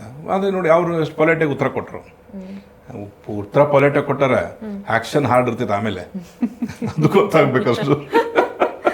ಯಾರು ಉತ್ತರ ಸಾಫ್ಟ್ ಕೊಡ್ತಾರೋ ಆ್ಯಕ್ಷನ್ ಹಾರ್ಡ್ ಇರ್ತೈತಿ, ಯಾರು ಉತ್ತರನ ಹಾರ್ಡಾಗಿ ಕೊಡ್ತಾರೋ ಅವ್ರ ಆ್ಯಕ್ಷನ್ ಜೀರೋ ಇರ್ತೈತಿ. ಆಗುತ್ತಾ ಅದು? This a science. I believe science. Political science. I believe science. Political science. Exactly. ನಾನು ಪೊಲಿಟಿಕಲ್ ಸೈನ್ಸ್ ಸ್ಟೂಡೆಂಟೇ. ಸೊ ಹಂಗಾಗಿ ದಟ್ಸ್ ಅ ಪಾಲಿಟಿಕ್ಸ್. ಏನು ಮಾಡಕ್ಕಾಗಲ್ಲ. ಈಗ ಮೈನಾರಿಟಿ ಇಲ್ಲೇ ಟಿಕೆಟ್ ಕೊಡಬೇಕು ಅನ್ನೋದಾದ್ರೆ, ಸೊ ಒಂದು ಲಿಸ್ಟ್ ಇರ್ಬೋದಲ್ವಾ? ಅಥವಾ ಅವರಿಗೆ ಫಸ್ಟ್ ಪ್ರಿಯಾರಿಟಿ ಅಬ್ದುಲ್ ಜಬ್ಬಾರ್ ಅವರು ಅನುಭವ ಇದೆ, ಯಾವತ್ತೋ ಆಗ್ಬೇಕಿತ್ತು. ಅವ್ರು ಬೇಡ ಅಂತ ಹೇಳಿದ ಮೇಲೆ ಶಿವಶಂಕರಪ್ಪ ಸಾಹೇಬರಿಗೆ ಇವರೇ ಬರ್ಕೊಟ್ಟು ಶಿವಶಂಕರಪ್ಪರಿಗೆ ಕೊಡ್ರಿ ಅಂತ ಹೇಳಿದ ಮೇಲೆ ಟಿಕೆಟ್ ಹೋಗಿದೆ. ಬಟ್ ಇದು ಆಲ್ರೆಡಿ MLC ಇದಾರಲ್ವಾ ಅವರು? ಬಿಡಿ, MLC ರಾಜೀನಾಮೆ ಕೊಡ್ತಾರೆ. ಯಾಕೆ MLCಗಳು ಇದ್ದು ಯಾರು MLA ಕಂಟೆಸ್ಟ್ ಮಾಡಿಲ್ವಾ? ಅದೇ ಅಲ್ವಾ ಇರೋದೀಗ. ಅವ್ರು ಆಲ್ರೆಡಿ MLC ಇದ್ದಾರೆ, ಬೇರೆಯವ್ರಿಗೆ ಕೊಡಿ. ಈಗ ಆಯ್ತಪ್ಪ, ಇವ್ರು ಟಿಕೆಟ್ ನಾಳೆ ಅನೌನ್ಸ್ ಆಗಿಲ್ಲ, ಸೋಲಿಗಿಲ್ಲಿ ರಾಜೀನಾಮೆ ಕೊಡ್ಸಂಬಿಡಿ. ಟಿಕೆಟ್ ನಾಡ್ಮೇಲೆ ನೀವು ರಾಜೀನಾಮೆ ಕೊಡಿ ಅಂತ ಹೇಳಿ. ಸೋದ್ರು ಅವ್ರ ಕರ್ಮ, ಗೆದ್ರು ಅವ್ರ ಪುಣ್ಯ. ಅದನ್ನಾರು ಮಾಡ್ಬೇಕಲ್ಲ ನೀವು. ಸುಮ್ಮನೆ ಏನೇನೋ ಹೇಳ್ಕಂತ ಆಮೇಲೆ ಅವ್ನು ಹಾಳು ಮಾಡಿದ್ರು. ಅದೇ ಏನು ಹಾಳು ಮಾಡಿದ್ರು ಹೇಳ್ಬೇಕಲ್ಲ. ಇವ್ರು ವಿರುದ್ಧವಾಗಿ ಮಾತಾಡಿದ್ರೆ ಊರಾಳವು, ಇವ್ರು ಪರವಾಗಿ ಇದ್ಬಿಟ್ರೆ ಇವರೇ ಊರು ಉದ್ಧಾರ ಮಾಡಿದ್ರು ಅಂತ ಹೇಳೋದು. ಎಲ್ಲ ಹಂಗೇನೆ ಅಲ್ಲ. ಈಗ ಆಯ್ತಪ್ಪ, ನಾನು ನಿಮ್ಮ ಮೇಲೆ ಬ್ಲೇಮ್ ಮಾಡ್ತೀನಿ. ಸಭಾ ನೀವು ನೋಡಿ, ಆ ಇಂಟರ್ವ್ಯೂ ಮಾಡೋದು ಸರಿ ಇಲ್ಲ, ನೀವು ಇದು ಮಾಡಿದ್ದು ಸರಿ ಇಲ್ಲ. ನಾನು ರೀಸನ್ಸ್ ಹೇಳ್ಬೇಕಲ್ಲ. ಅಂದರೆ ನಾನು ನಿಮಗೆ ಸರಿ ಇಲ್ಲ ಅಂತ ಹೇಳ್ಬೇಕಾದ್ರೆ ನಾನು ಏನು ಸರಿ ಅಂತ ಹೇಳ್ಬೇಕಲ್ಲ. ಈ ಊರು ಹಾಳು ಮಾಡಿದ ಅಂತ ಹಿಂಗೆ ಜನರಲ್ ಸ್ಟೇಟ್ಮೆಂಟ್ ಕೊಟ್ಬಿಟ್ರೆ ಸರಿ ಆಯ್ತಪ್ಪ, ನೀನು ಇಂತಿಂಥ ಕಡೆ ಊರು ಹಾಳು ಮಾಡಿದ್ಯಾ, ನೀನಿಷ್ಟು ಕಮ್ಯುನಲ್ ವೈಲೆನ್ಸ್ ಮಾಡಿಸಿದ್ಯಾ, ನೀನಿಷ್ಟು ಭ್ರಷ್ಟಾಚಾರ ಮಾಡಿದ್ಯಾ, ಇಷ್ಟು ದುಡ್ಡು ಹೊಡೆದಿದ್ಯಾ, ನೀನಿಷ್ಟು ಫ್ಯಾಮಿಲಿ ಪಾಲಿಟಿಕ್ಸ್ ಮಾಡಿಯಾ, ಜಬ್ಬಾರ್ ಮನೆಗೆ 5-6 ಜನ ಕಾರ್ಪೊರೇಟರ್ ಇದಾರೆ ಹೇಳಿ, ಹೌದಲ್ವಾ? ನೀವು ಬ್ಲೇಮ್ ಮಾಡೋದು ಈಸಿ. ಅದು ಜನಗಳನ್ನ ಖುಷಿ ಮಾಡೋಕ್ಕೆ. ಏನೋ ನಾನು ದೊಡ್ಡ ಮಾತಾಡ್ಬಿಟ್ರೆ ನಾನು ಜಬ್ಬಾರ್ ಟಿಕೆಟ್ ಕೊಟ್ರೆ ಗೆಲ್ತಾರಾ? 100% ಗೆಲ್ತಾರೆ. ಅಂದ್ರೆ ಒಂದೇ ಸಮಾಜದಲ್ಲಿ ಮತಗಳ ವಿಂಗಡಣೆ ಆಗಲ್ವಾ? AIMIM ಬೇರೆ ಇರಲಿ, ಅವ್ರು AIM ಇರಲಿ, SDP ಇರಲಿ, ನಾವು ಅದ್ರ ಬಗ್ಗೆ ತಲೆ ಕೆಡ್ಸ್ಕೊಳ್ಳಲ್ಲ. ಅವರೆಲ್ಲ ನಮಗೂ ಸ್ನೇಹಿತರೇ ಇದ್ದಾರೆ. ಆದರೆ ಜಬ್ಬಾರ್ ಅವ್ರಿಗೆ ಕೊಟ್ಟರೆ ಒಂದು 25,000-30,000-40,000 ಸಾವಿರ ನಾನ್ ಮುಸ್ಲಿಮ್ಸ್ ವೋಟ್ ಮಾಡ್ತಾರೆ. ಹೌದಾ? ಎಸ್. ನಾವೆಲ್ಲ ಏನು ಕುರುಬರು ಲೀಡರ್ಗಳ ಜೊತೆ, ನಾಯಕರು ಲೀಡರ್, ದಲಿತರ ಲೀಡರ್ ಜೊತೆ, ನಮ್ಮ ಲಿಂಗಾಯತರ ಲೀಡರ್ ಜೊತೆ ನಾವೆಲ್ಲ ಮೀಟಿಂಗ್ ಮಾಡಿದ್ವಿ. ನಾವೆಲ್ಲರೂ ಸೇರಿ ಪ್ರೆಸ್ ಕಾನ್ಫರೆನ್ಸ್ ಮಾಡಿದ್ವಿ. ಎಲ್ಲರೂ ಕುತ್ಕೊಂಡು ಪ್ರೆಸ್ ಕಾನ್ಫರೆನ್ಸ್ ಮಾಡಿದ್ವಿ. ನಾನೇ ಪ್ರೆಸ್ ಕಾನ್ಫರೆನ್ಸ್ ಅಡ್ರೆಸ್ ಮಾಡಿದ್ದೀನಿ. ಇದು ನೋಡಿ, ಅದೇ ಭ್ರಮೆ. ಈಗ ಶಿಗ್ಗಾವಲ್ಲಿ ಗೆಲ್ಲಿಲ್ವಾ? ಗೆಲ್ಲಲ್ಲ ಅಂತ ಹೇಳ್ತಿದ್ರಲ್ಲ, ಹೆಂಗಿದ್ರು ಅವರು? ಅಲ್ಲಿ ನೋಡಿದ್ರೆ ಶಿಗ್ಗಾವಲ್ಲಿ ಮತ್ತೆ 70-75 ಸಾವಿರ ಜನ ಲಿಂಗಾಯತರಿದ್ದಾರೆ. ಇಲ್ಲಿರೋ ಲಿಂಗಾಯತರು 30-35 ಸಾವಿರ ಜನ ಈ ಕಾನ್ಸ್ಟಿಟ್ಯೂನ್ಸಿಯಲ್ಲಿ. Okay, this is very easy target ಇದು. ಬಟ್ ನಾನು ಅಲ್ಲಿ ಕ್ಷೇತ್ರಕ್ಕೆ ಹೋದಾಗ ಕೇಳಿದೆ ಸರ್, ಅಲ್ಲಿರೋ ಜನ ಹೇಳ್ತಾ ಇದ್ದಿದ್ದು, ಶಾಮ್ನೂರ್ ಫ್ಯಾಮಿಲಿಗೆ ಟಿಕೆಟ್ ಕೊಡ್ತಾ ಇದ್ರೆ ಮುಸ್ಲಿಮ್ಸೇ ಮತ ಹಾಕಲ್ಲ ಅಂತ ಅಂದು. ನಿಜಾನ ಅದು? ಹೆಂಗೆ ಅದು? ಏನು ಸಂಬಂಧ? ಏನು ಶಾಮ್ನೂರ್ ಫ್ಯಾಮಿಲಿಗೆ ಮುಸ್ಲಿಮ್ ಅಷ್ಟು ಅಟ್ಯಾಚ್ಮೆಂಟ್ ಆಗ್ಬಿಟ್ಟಿದ್ಯಾ? ಅಲ್ಲಿ ಕಾಂಗ್ರೆಸ್ ಪಕ್ಷ ಹಸ್ತ ಮೋದಿ ಹೊಡ್ತಾ ಇದೆಯಲ್ಲ, ಈ ಮೋದಿ ಹೊಡ್ತಕ್ಕೆ ತಡ್ಕೊಳ್ಳಾದ್ರೆ ಕಾಂಗ್ರೆಸ್ ಓಟ್ ಹಾಕ್ತಾರೆ, ಬೇರೆ ಏನೂ ಅಲ್ಲ. ಇನ್ನೊಂದು ಆಲ್ಟರ್ನೇಟಿವ್ ಬರಲಿ ನೋಡಿ, ಇವರೆಲ್ಲ ಈ ಥರ ಆಟ ಆಡಲಿ, ಎಲ್ಲರನ್ನು ಕಿತ್ತು ಬಿಸಾಕ. ಸೊ ಇದು ಈ ತರ ಈ ಕಚ್ಚಾಟ ಅಥವಾ ಈ ತರ ತಾಳಮೇಳ ಇಲ್ಲದೆ ಇರೋದು ಇನ್ನೊಂದರ ಉಗಮಕ್ಕೆ ಕಾರಣವಾಗಬಹುದಾ ದಾವಣಗೆರೆ ದಕ್ಷಿಣದಲ್ಲಿ? ಸದ್ಯಕ್ಕಾಗಲ್ಲ ಉಗಮ. ಆದರೆ ಇವರೇ ಏನಾರು ಮಾಡ್ಕೊಂಡ್ರೆ ಬೇರೆ ಯಾರು ಇನ್ನೊಂದು ಥರ್ಡ್ ಫೋರ್ಸ್ ಬಂದು ಇವ್ರನ್ನ ಸೋಲ್ಸಕ್ಕೆ ಫೈಟ್ ಮಾಡಕ್ಕೆ ಬರ್ಬೋದು. ಓಕೆ, ಇವರಿಬ್ಬರ ಕಚ್ಚಾಟದಲ್ಲಿ ಬಿಜೆಪಿ ಈಗ ನಾವು ಟಿಕೆಟ್ ಸಿಕ್ಕಿಲ್ಲ ಅಂದ್ರೆ ಸುಮ್ಮನೆ ಬಿಡ್ತೀವಿ. ಪಾಪ ಅವ್ರನ್ನ ಗೆಲ್ಸೋಕ್ಕೆ ಪ್ರಯತ್ನ ಮಾಡೋಣ. ಪಾರ್ಟಿಯಿಂದ ಯಾರು ಟಿಕೆಟ್ ತರ್ತಾರೋ ನಾವೆಲ್ಲ ಸೇರಿ ಭಾರಿ ಕಷ್ಟಪಟ್ಟು ಗೆಲ್ಸೋದಕ್ಕೆ ಫುಲ್ ಪ್ರಯತ್ನ ಮಾಡ್ತೀವಿ. ಸೋತ್ರ ಅವ್ರನ್ನೇ ಬರೋದು, ನಾವೇನು ಮಾಡೋಣ? ಸೊ ಬಿಜೆಪಿಗೆ ಇದ್ರ ಪ್ಲಸ್ ಪಾಯಿಂಟ್ ಆಗಬಹುದು ಅಂತ ಅನ್ಸುತ್ತೆ. ಯಾರಿಗೋ ಒಬ್ರಿಗೆ ಆಗುತ್ತಲ್ಲ, ಕಣದಲ್ಲಿರೋರಿಗೆ ಆಗಲೇಬೇಕಲ್ಲ. ನೀನು ಬೇಡ ಅಂದ್ರೆ ಅವ್ನು ಬೇಕು. ಅವರು ಸ್ಮಾರ್ಟ್ ಆಗಿ ಯೋಚನೆ ಮಾಡ್ತಿದಾರ ಅಥವಾ ಅವರಲ್ಲಿ ಇದೆಯಾ? ಅವ್ರದ್ದು ಮನೆಯೊಂದು 3 ಬಾಗ್ಲಲ್ಲ, ಮನೆಯೊಂದು 100 ಬಾಗ್ಲಾಗಿದೆ ಅವ್ರದ್ದು. ಹೌದಾ? ಅವರು ಒಬ್ಬೊಬ್ರು ಒಂದು ಪಾರ್ಟಿ. ಸರ್ ನಾನು ಅವಾಗಲೇ ಹೇಳಿದೆ ಜಬ್ಬಾರ್ ಅವರು ಇಂಟರ್ವ್ಯೂ ಮಾಡೋ ಟೈಮಲ್ಲಿ ಮಂಡ್ಯ ಪೊಲಿಟಿಕ್ಸ್ ಅಂದ್ರೆ ಇಂಡಿಯಾ ತಿರುಗಿ ನೋಡ್ತಿತ್ತಂತ, ಈಗ ದಾವಣಗೆರೆ ದಕ್ಷಿಣ ಪೊಲಿಟಿಕ್ಸ್ ಅಂತಂದ್ರೆ ಇಡೀ ಕರ್ನಾಟಕ ತಿರುಗಿ ನೋಡೋ ಥರ ಆಗೋಗಿದೆ. 100%. ಆಮೇಲೆ ಇಡೀ ಕರ್ನಾಟಕದ ಭಾಳಷ್ಟು ಕಡೆ ಮೈನಾರಿಟೀಸು. ನಾನು ಇದು ನೋಡ್ತಾ ಇರ್ತೀನಿ, ಎಲ್ಲರೂ ಇವ್ರ ಪರವಾಗಿ ಅಲ್ಲಿ ಮೈನಾರಿಟಿ ಕೊಡಿ ಅಂತ ಪ್ರೆಸ್ ಕಾನ್ಫರೆನ್ಸ್ ಮಾಡ್ತಾ ಇದ್ದಾರೆ, ಒತ್ತಡ ಹಾಕ್ತಾ ಇದ್ದಾರೆ. ಆಮೇಲೆ ನಾನು ಒಂದು ಹೇಳೋದೇ ಅಂದರೆ, ಈಗ ಇನ್ನೊಂದು ವಾದ ಇತ್ತು, ಸಾಬ್ರಿಗೆ ಕೊಟ್ಟರೆ ಓಟ್ ಹಾಕಲ್ಲ ರೀ ಅಂತ ಇತ್ತು. ಸರಿ ಆಯ್ತು, ಐ ಅಗ್ರಿ. ಮತ್ತು ಸಾಬ್ರು ನಿಮಗೆ ಯಾಕೆ ಓಟ್ ಹಾಕ್ಬೇಕು? ವೆರಿ ಸಿಂಪಲ್ ಕ್ವಶನ್ ಹೇಳಿ. ಮತ್ತೆ ಹಾಕ್ತಾರಲ್ಲ, ನಾನು ಹೇಳಿದ್ನಲ್ಲ, ಮೋದಿ ಹೊಡ್ತಾ BJP ಹೆದರಿ ಓಟ್ ಹಾಕ್ತಾರೆ ಹೊರತು ಕಾಂಗ್ರೆಸ್ ಇವ್ರು ಯಾರು ನಿಂತಾರೆ ಅವ್ರ ಮೇಲೆ ಪ್ರೀತಿಯಿಂದ ಹಾಕ್ತಾರೆ. ಯಾಕೆ ಹೆದರ್ಬೇಕು ಸರ್ ಬಿಜೆಪಿಗೆ? ಐ ಆಸ್ಕ್ ಯು, ಯಾಕೆ ಹೆದರ್ಬೇಕು? ಯಾರೋ ಒಬ್ರು ಸ್ಟೇಟ್ಮೆಂಟ್ ಕೊಡ್ತಾರೆ, ಏನೋ ಮಾಡ್ತಾರೆ, ಏನಾಗಿದೆ? ಎಲ್ಲರೂ ಆರಾಮಾಗಿದ್ದಾರೆ. ಸ್ಟೇಟ್ಮೆಂಟ್ ಕೊಟ್ಬಿಟ್ಟು ಅವರಿಗೆ ಉದ್ವೇಗ ಒಳಗಾಗೋ ತರ ಮಾಡೋದಷ್ಟೇ, ಯಾರ ಕಡೆ ಏನು ಮಾಡಕ್ಕಾಗಲ್ಲ. ಇದೇ ಮೋದಿ 100 ವರ್ಷ ಪ್ರೈಮ್ ಮಿನಿಸ್ಟರ್ ಇದ್ರು ಈ ದೇಶದಲ್ಲಿ ಮುಸ್ಲಿಮ್ಸ್ ಏನು ಮಾಡಕ್ಕಾಗಲ್ಲ. ಮೋದಿ ಎಲ್ಲ ಇಲ್ಲಿ ಏನು ಮಾಡಕ್ಕಾಗಲ್ಲ. ಯಾಕಂದ್ರೆ ಬಾಬಾ ಸಾಹೇಬ್ ಅಂಬೇಡ್ಕರ್ ಅಂತ ಸಂವಿಧಾನ ಕೊಟ್ಟಿದ್ದಾರೆ. ಹೇಳಿದ್ದು ಮೋದಿ ಅಂತ ಸಂತಾನ 100 ವರ್ಷ ಅಧಿಕಾರಕ್ಕೆ ಬಂದ್ರು ಏನೂ ಮಾಡೋಕ್ಕಲ್ಲ. ಇದೀಸ್ ಆರ್ ಆಲ್ ವೋಟ್ ಪಾಲಿಟಿಕ್ಸ್. ವೋಟನ್ನು ಕ್ಯಾಪ್ಚರ್ ಮಾಡೋದಕ್ಕೆ, ವೋಟನ್ನು ಕನ್ಸಾಲ್ಟೇಟ್ ಮಾಡ್ಕೊಳ್ಳೋದಕ್ಕೆ ಹಿಂದೂ ಮುಸ್ಲಿಂ ಇಶ್ಯೂ ತರ್ತಾರೆ ಹೊರತನು BJP ಇರಲ್ಲ. ಅವ್ರ ಅಪ್ಪುಗಳು ಬಂದರೂ ಕೂಡ ಏನೂ ಮಾಡೋಕ್ಕಾಗಲ್ಲ. ಈ ಸತ್ಯ ನಮ್ಮ ಜನ ಅರ್ಥ ಮಾಡ್ಕೋಬೇಕು. ಕೆಲವು ನಮ್ಮ ಜನನೇ BJPಗಿಂತೂ ಡೇಂಜರ್ ಇದ್ದಾರೆ. ನಮ್ಮ ಜೊತೆಗಿರೋರೆ BJPಗಿಂತೂ ಡೇಂಜರ್ ಇದ್ದಾರೆ. ಹೌದ್ರಾ? ಇದು ವಾಸ್ತವ, ಇದು ಸತ್ಯ ಕೂಡ ಇದು. ಹಂಗಾಗಿ ಏನಾಗಿದೆ ನಮಗೆ ಏನಾಗಿದೆ ಈಗ, ಈ BJPಯವರು ಇವರೇ ಒರಿಜಿನಲ್ ಅಥವಾ ನಮ್ಮಲ್ಲಿರ್ತಕ್ಕಂಥವ್ರು BJP ತರ ವರ್ತನೆ ಮಾಡ್ತಾರ ಅನ್ನೋದು ನಮ್ಗೆ ಕನ್ಫ್ಯೂಸ್ ಆಗ್ಬಿಟ್ಟಿದೆ. ಯಾರಪ್ಪ ಇವರು? RSS, 7SS, 8SS ಅಂತ ನಾವು ಕೇಳಬೇಕಾಯ್ತು ಅವ್ರಿಗೆ. ಅಷ್ಟ್ರಾಂಗ ನೀವು ಐಡಿಯಾಲಜಿಕಲಿ. ಇವ್ರು ಯಾರಿಗೂ ಐಡಿಯಾಲಜಿ ಇಲ್ಲ. There is big zero in ideology. ನೀವು ಅಂಬೇಡ್ಕರ್ ಬಗ್ಗೆ ಪ್ರಸ್ತಾಪ ಮಾಡಿರಲ್ಲ, ಅಂಬೇಡ್ಕರ್ ಅವರ ಪರವಾಗಿ ಅಥವಾ ಅವರ ಜ್ಞಾನವನ್ನು ಒಬ್ಬ ರಾಜಕಾರಣಿಗೆ ಒತ್ತು ಕೊಟ್ಟು ನೋಡಿ, 5 ನಿಮಿಷ ನೀನು ಏನು ಮಾತಾಡಲಿಲ್ಲ, ಅಂಬೇಡ್ಕರ್ ಬಗ್ಗೆ ಅಷ್ಟೇ ಮಾತಾಡೋಕಪ್ಪ ಅಂತೇಳಿ ಅವ್ರು ಹಂಗಂದ್ರು ಇವ್ರು ಹಿಂಗಂದ್ರು 5 ನಿಮಿಷ ಮುಗಿಸ್ಬಿಡ್ತಾನೆ. ಅಂಬೇಡ್ಕರ್ ಹೇಳಿದ್ದು ಒಂದು ಗೊತ್ತಿರಲ್ಲ. ಲಿಂಗಾಯತರಲ್ಲೂ ಅಷ್ಟೇ. ಬಸವಣ್ಣ ಹೇಳಿದ್ದು 4 ವಚನ ಕಲ್ತು ಬಿಟ್ಟಿರ್ತಾರೆ, ಆದರೆ ಬಸವಣ್ಣ ಹೇಳೋದು ನಡ್ಕೊಳಕ್ಕಾಗ್ತಿಲ್ಲ. Because I am being a Lingayat, I am telling you, I am a big Basava follower. ನಾನು ಬಸವಣ್ಣರ ಫಾಲೋವರೇ. ನಾವು ಕಳಬೇಡ, ಕುಲಬೇಡ, ಹುಸಿಯನ್ನು ಉಳಿಯಲೇಬೇಡ, ಅನ್ಯರಿಗೆ ಆ ಪ್ರಿನ್ಸಿಪಲ್ ನಾವು. ಬಟ್ ಅದಿಲ್ಲಲ್ಲ ಬೇರೆ ಕಡೆ. ಏನು ಮಾಡ್ತೀರಾ ಸರ್? ಆ್ಯಕ್ಚುಲಿ ಒಂದು ದೇಶನ ಮುನ್ನಡೆಸೋದು ಪೊಲಿಟಿಕಲ್ ಲೀಡರ್ ಅಂತ ಹೇಳ್ತಾರೆ, ಒಂದು ರಾಜ್ಯನ ಮುನ್ನಡೆಸೋದು ಪೊಲಿಟಿಕಲ್ ಲೀಡರ್ ಅಂತ ಹೇಳ್ತಾರೆ.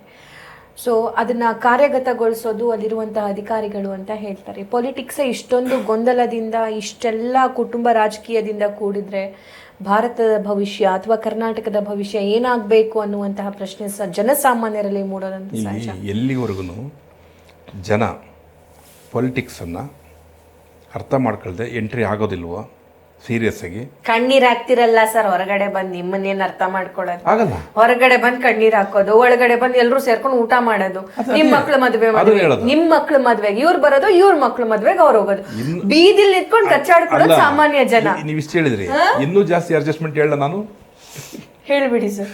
ಬೇಡ ಅಲ್ಲ, ಆಕ್ಚುಲಿ ಸಿಟ್ಟು ಬರುತ್ತೆ ಸರ್.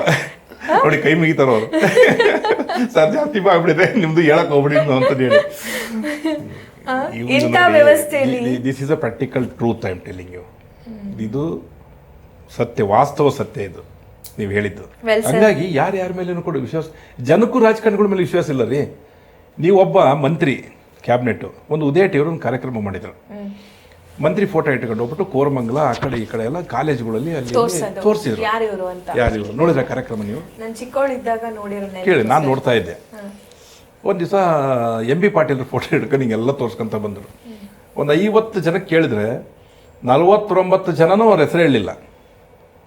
ಸಿದ್ದರಾಮಯ್ಯ ಫೋಟೋ ತೋರಿಸ್ತಾರೆ, ಯಡಿಯೂರಪ್ಪ ಅಂತಾರೆ, ಯಡಿಯೂರಪ್ಪನ ಫೋಟೋ ನೋಡಿದ್ರೆ ದೇವೇಗೌಡ ಅಂತ ಅಂದ್ರೆ. ಯಾಕೆ ಅಂದರೆ ಅವ್ರಿಗೆ ಯಾರಿಗೂ ಕೂಡ ರಾಜಕಾರಣದಲ್ಲಿ ಆಸಕ್ತಿ ಇಲ್ಲ, ಇದು ನಮಗೆ ಸಂಬಂಧ ಇಲ್ಲ ಸಬ್ಜೆಕ್ಟು ಅಂತ. ಅದನ್ನೇ ಇವರು ಅಡ್ವಾಂಟೇಜ್ ಅಂತ ಇರೋದು. ಅವರೆಲ್ಲ ಎದ್ದು ನಿಂತ್ಕೊಳ್ಳಿ ನೋಡಿ, ಮನೆ ಹೋಗ್ತಾರೆ ಇವರೆಲ್ಲ, ಒಳ್ಳೆ ಆಯ್ಕೆಯಾಗಿ ಬರ್ತಾರೆ. ಪ್ರಜಾಪ್ರಭುತ್ವದ ಏನು ಮೀನಿಂಗ್ ಏನು? What is the meaning of the democracy? Participation. ಇಲ್ಲಿ ಪಾರ್ಟಿಸಿಪೇಷನ್ ಇಲ್ಲ. ಇಲ್ಲಿ 90% ಜನ ಅವರ ಜೀವನದ ವಿಧಾನ, ಅವ್ರು ದಿವಸ ಬೆಳಿಗ್ಗೆ ಅದು ದುಡಿಮೆ ಮಾಡ್ಕೊಂಡು ಅವ್ರು ತಿನ್ನೋದ್ರಲ್ಲಿ ಸಾಕಾಗೋಗ್ಬಿಡ್ತಾರೆ. ಎಲ್ಲಿ ಇನ್ವಾಲ್ವ್ ಆಗ್ತಾರೆ? ವೆಸ್ಟರ್ನ್ ಕಂಟ್ರಿಗಳಲ್ಲಿ ಯಾಕೆ ಅಂತಂದರೆ ಎಲ್ಲರೂ ಪೊಲಿಟಿಕಲಿ ಮೆಚೂರ್ಡ್ ಇರ್ತಾರೆ, ಎಲ್ಲರೂ ಓದಿರ್ತಾರೆ. ಇಲ್ಲಿ ನಮ್ಮಲ್ಲಿ ಇನ್ನೂ 45% ಇಲಿಟ್ರಸಿ ಇದೆ. ಏನು ಯೋಚನೆ ಮಾಡ್ತಾರೆ ಅವರು? ಇನ್ನು ಎಷ್ಟೋ ಜನಕ್ಕೆ ಹೋಗಿ ನೀವು ಕೇಳಿ ಇಂಟೀರಿಯರ್ ಹೋಗಿ ಸ್ವತಂತ್ರ ಬಂದರೆ ಏನದು ಹಂಗೆ ಅಂತ ಕೇಳ್ತಾರೆ. ಸರ್ ಅದನ್ನ ಬಿಟ್ಟಾಗಿ ಸರ್ ನಾವು ಮಾತಾಡೋ ಭಾಷೆ ಕನ್ನಡ. ಬೆಂಗಳೂರಲ್ಲಿ ಹೋಗಿ ಯಾವುದೋ ಒಂದು ಮುಸ್ಲಿಂ ಏರಿಯಾದಲ್ಲಿ ನೀವು ಕನ್ನಡ ಮಾತಾಡಿದ್ರೆ ನಿಮ್ಗೆ ಒಂಥರ ನೋಡ್ತಾರೆ. They don't know Kannada. ನಂಗೆ ಆಕ್ಚುಲಿ ಸಿಟ್ಟು ಬರುತ್ತೆ. ನಾವು ಉತ್ತರ ಕರ್ನಾಟಕದವ್ರು ಎಷ್ಟು ಬೆಟರ್ ಸರ್. ನಮ್ಮಲ್ಲಿ ಗೊತ್ತಾಗಲ್ಲ ಸರ್. ನಮ್ಮಲ್ಲಿ Bengaluru it is multiculture whatever it may be sir. They live in Bangalore. ಏನು ನಾವು ಅದನ್ನ ಹೇಳೋದು, ನೀವು ಇಲ್ಲಿದ್ದೀರಾ ಕನ್ನಡ ಕಲೀರಿ ಅಂತ ಹೌದು, ಕನ್ನಡ ಕಲೀಲೇಬೇಕು. ಈಗ ನಾನು ಒಂದು ಅಪಾರ್ಟ್ಮೆಂಟಲ್ಲಿ ಇದ್ದೀನಿ. ಇಲ್ಲಿ ಒಂದು 60% ಮಾರೋಡಿಗಳಿದ್ದಾರೆ. ಇಲ್ಲಿ ಬಿನ್ನಿಮಿಲ್ ಆಪೋಸಿಟ್ ಈಟಾದಲ್ಲಿ ವಾಸ ಮಾಡ್ತೀನಿ.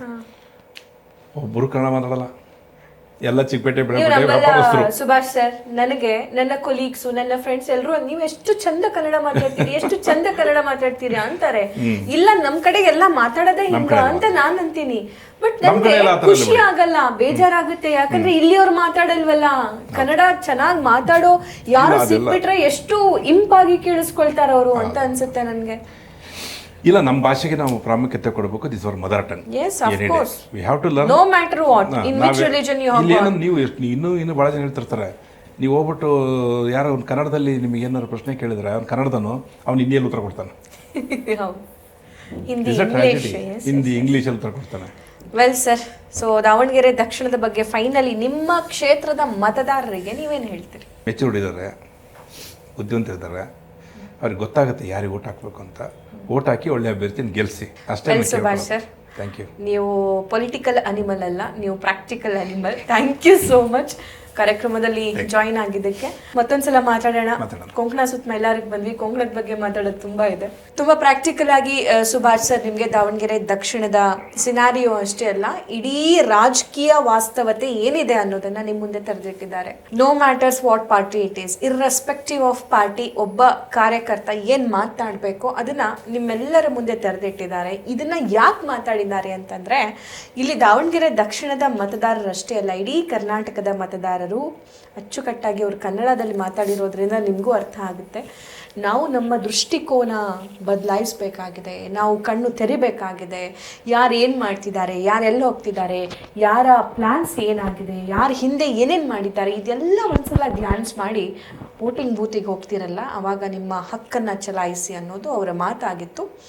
ಇದರಲ್ಲಿ ನಿಮಗೆ ತುಂಬಾ ಇಷ್ಟವಾಗಿರುವಂತಹ ಪಾಯಿಂಟ್ಸ್ ಯಾವುದು? ಮತ್ತಷ್ಟು ಕ್ವೆಶನ್ಸ್ ಏನಾದರೂ ಕೇಳೋದಿತ್ತು ಅಂತಂದರೆ ಕಮೆಂಟ್ ಬಾಕ್ಸ್ ಓಪನ್ ಇರುತ್ತೆ, you can ask. Thank you so much ಕಾರ್ಯಕ್ರಮವನ್ನು ವೀಕ್ಷಿಸಿರೋದಕ್ಕೆ. ಕಾರ್ಯಕ್ರಮ ಇಷ್ಟ ಆಯಿತು ಅಂತಂದರೆ ಬೇರೆಯವ್ರಿಗೂ ಶೇರ್ ಮಾಡಿ. ನಾನು ಒಬ್ಬರು ಸಮಯ. Thank you.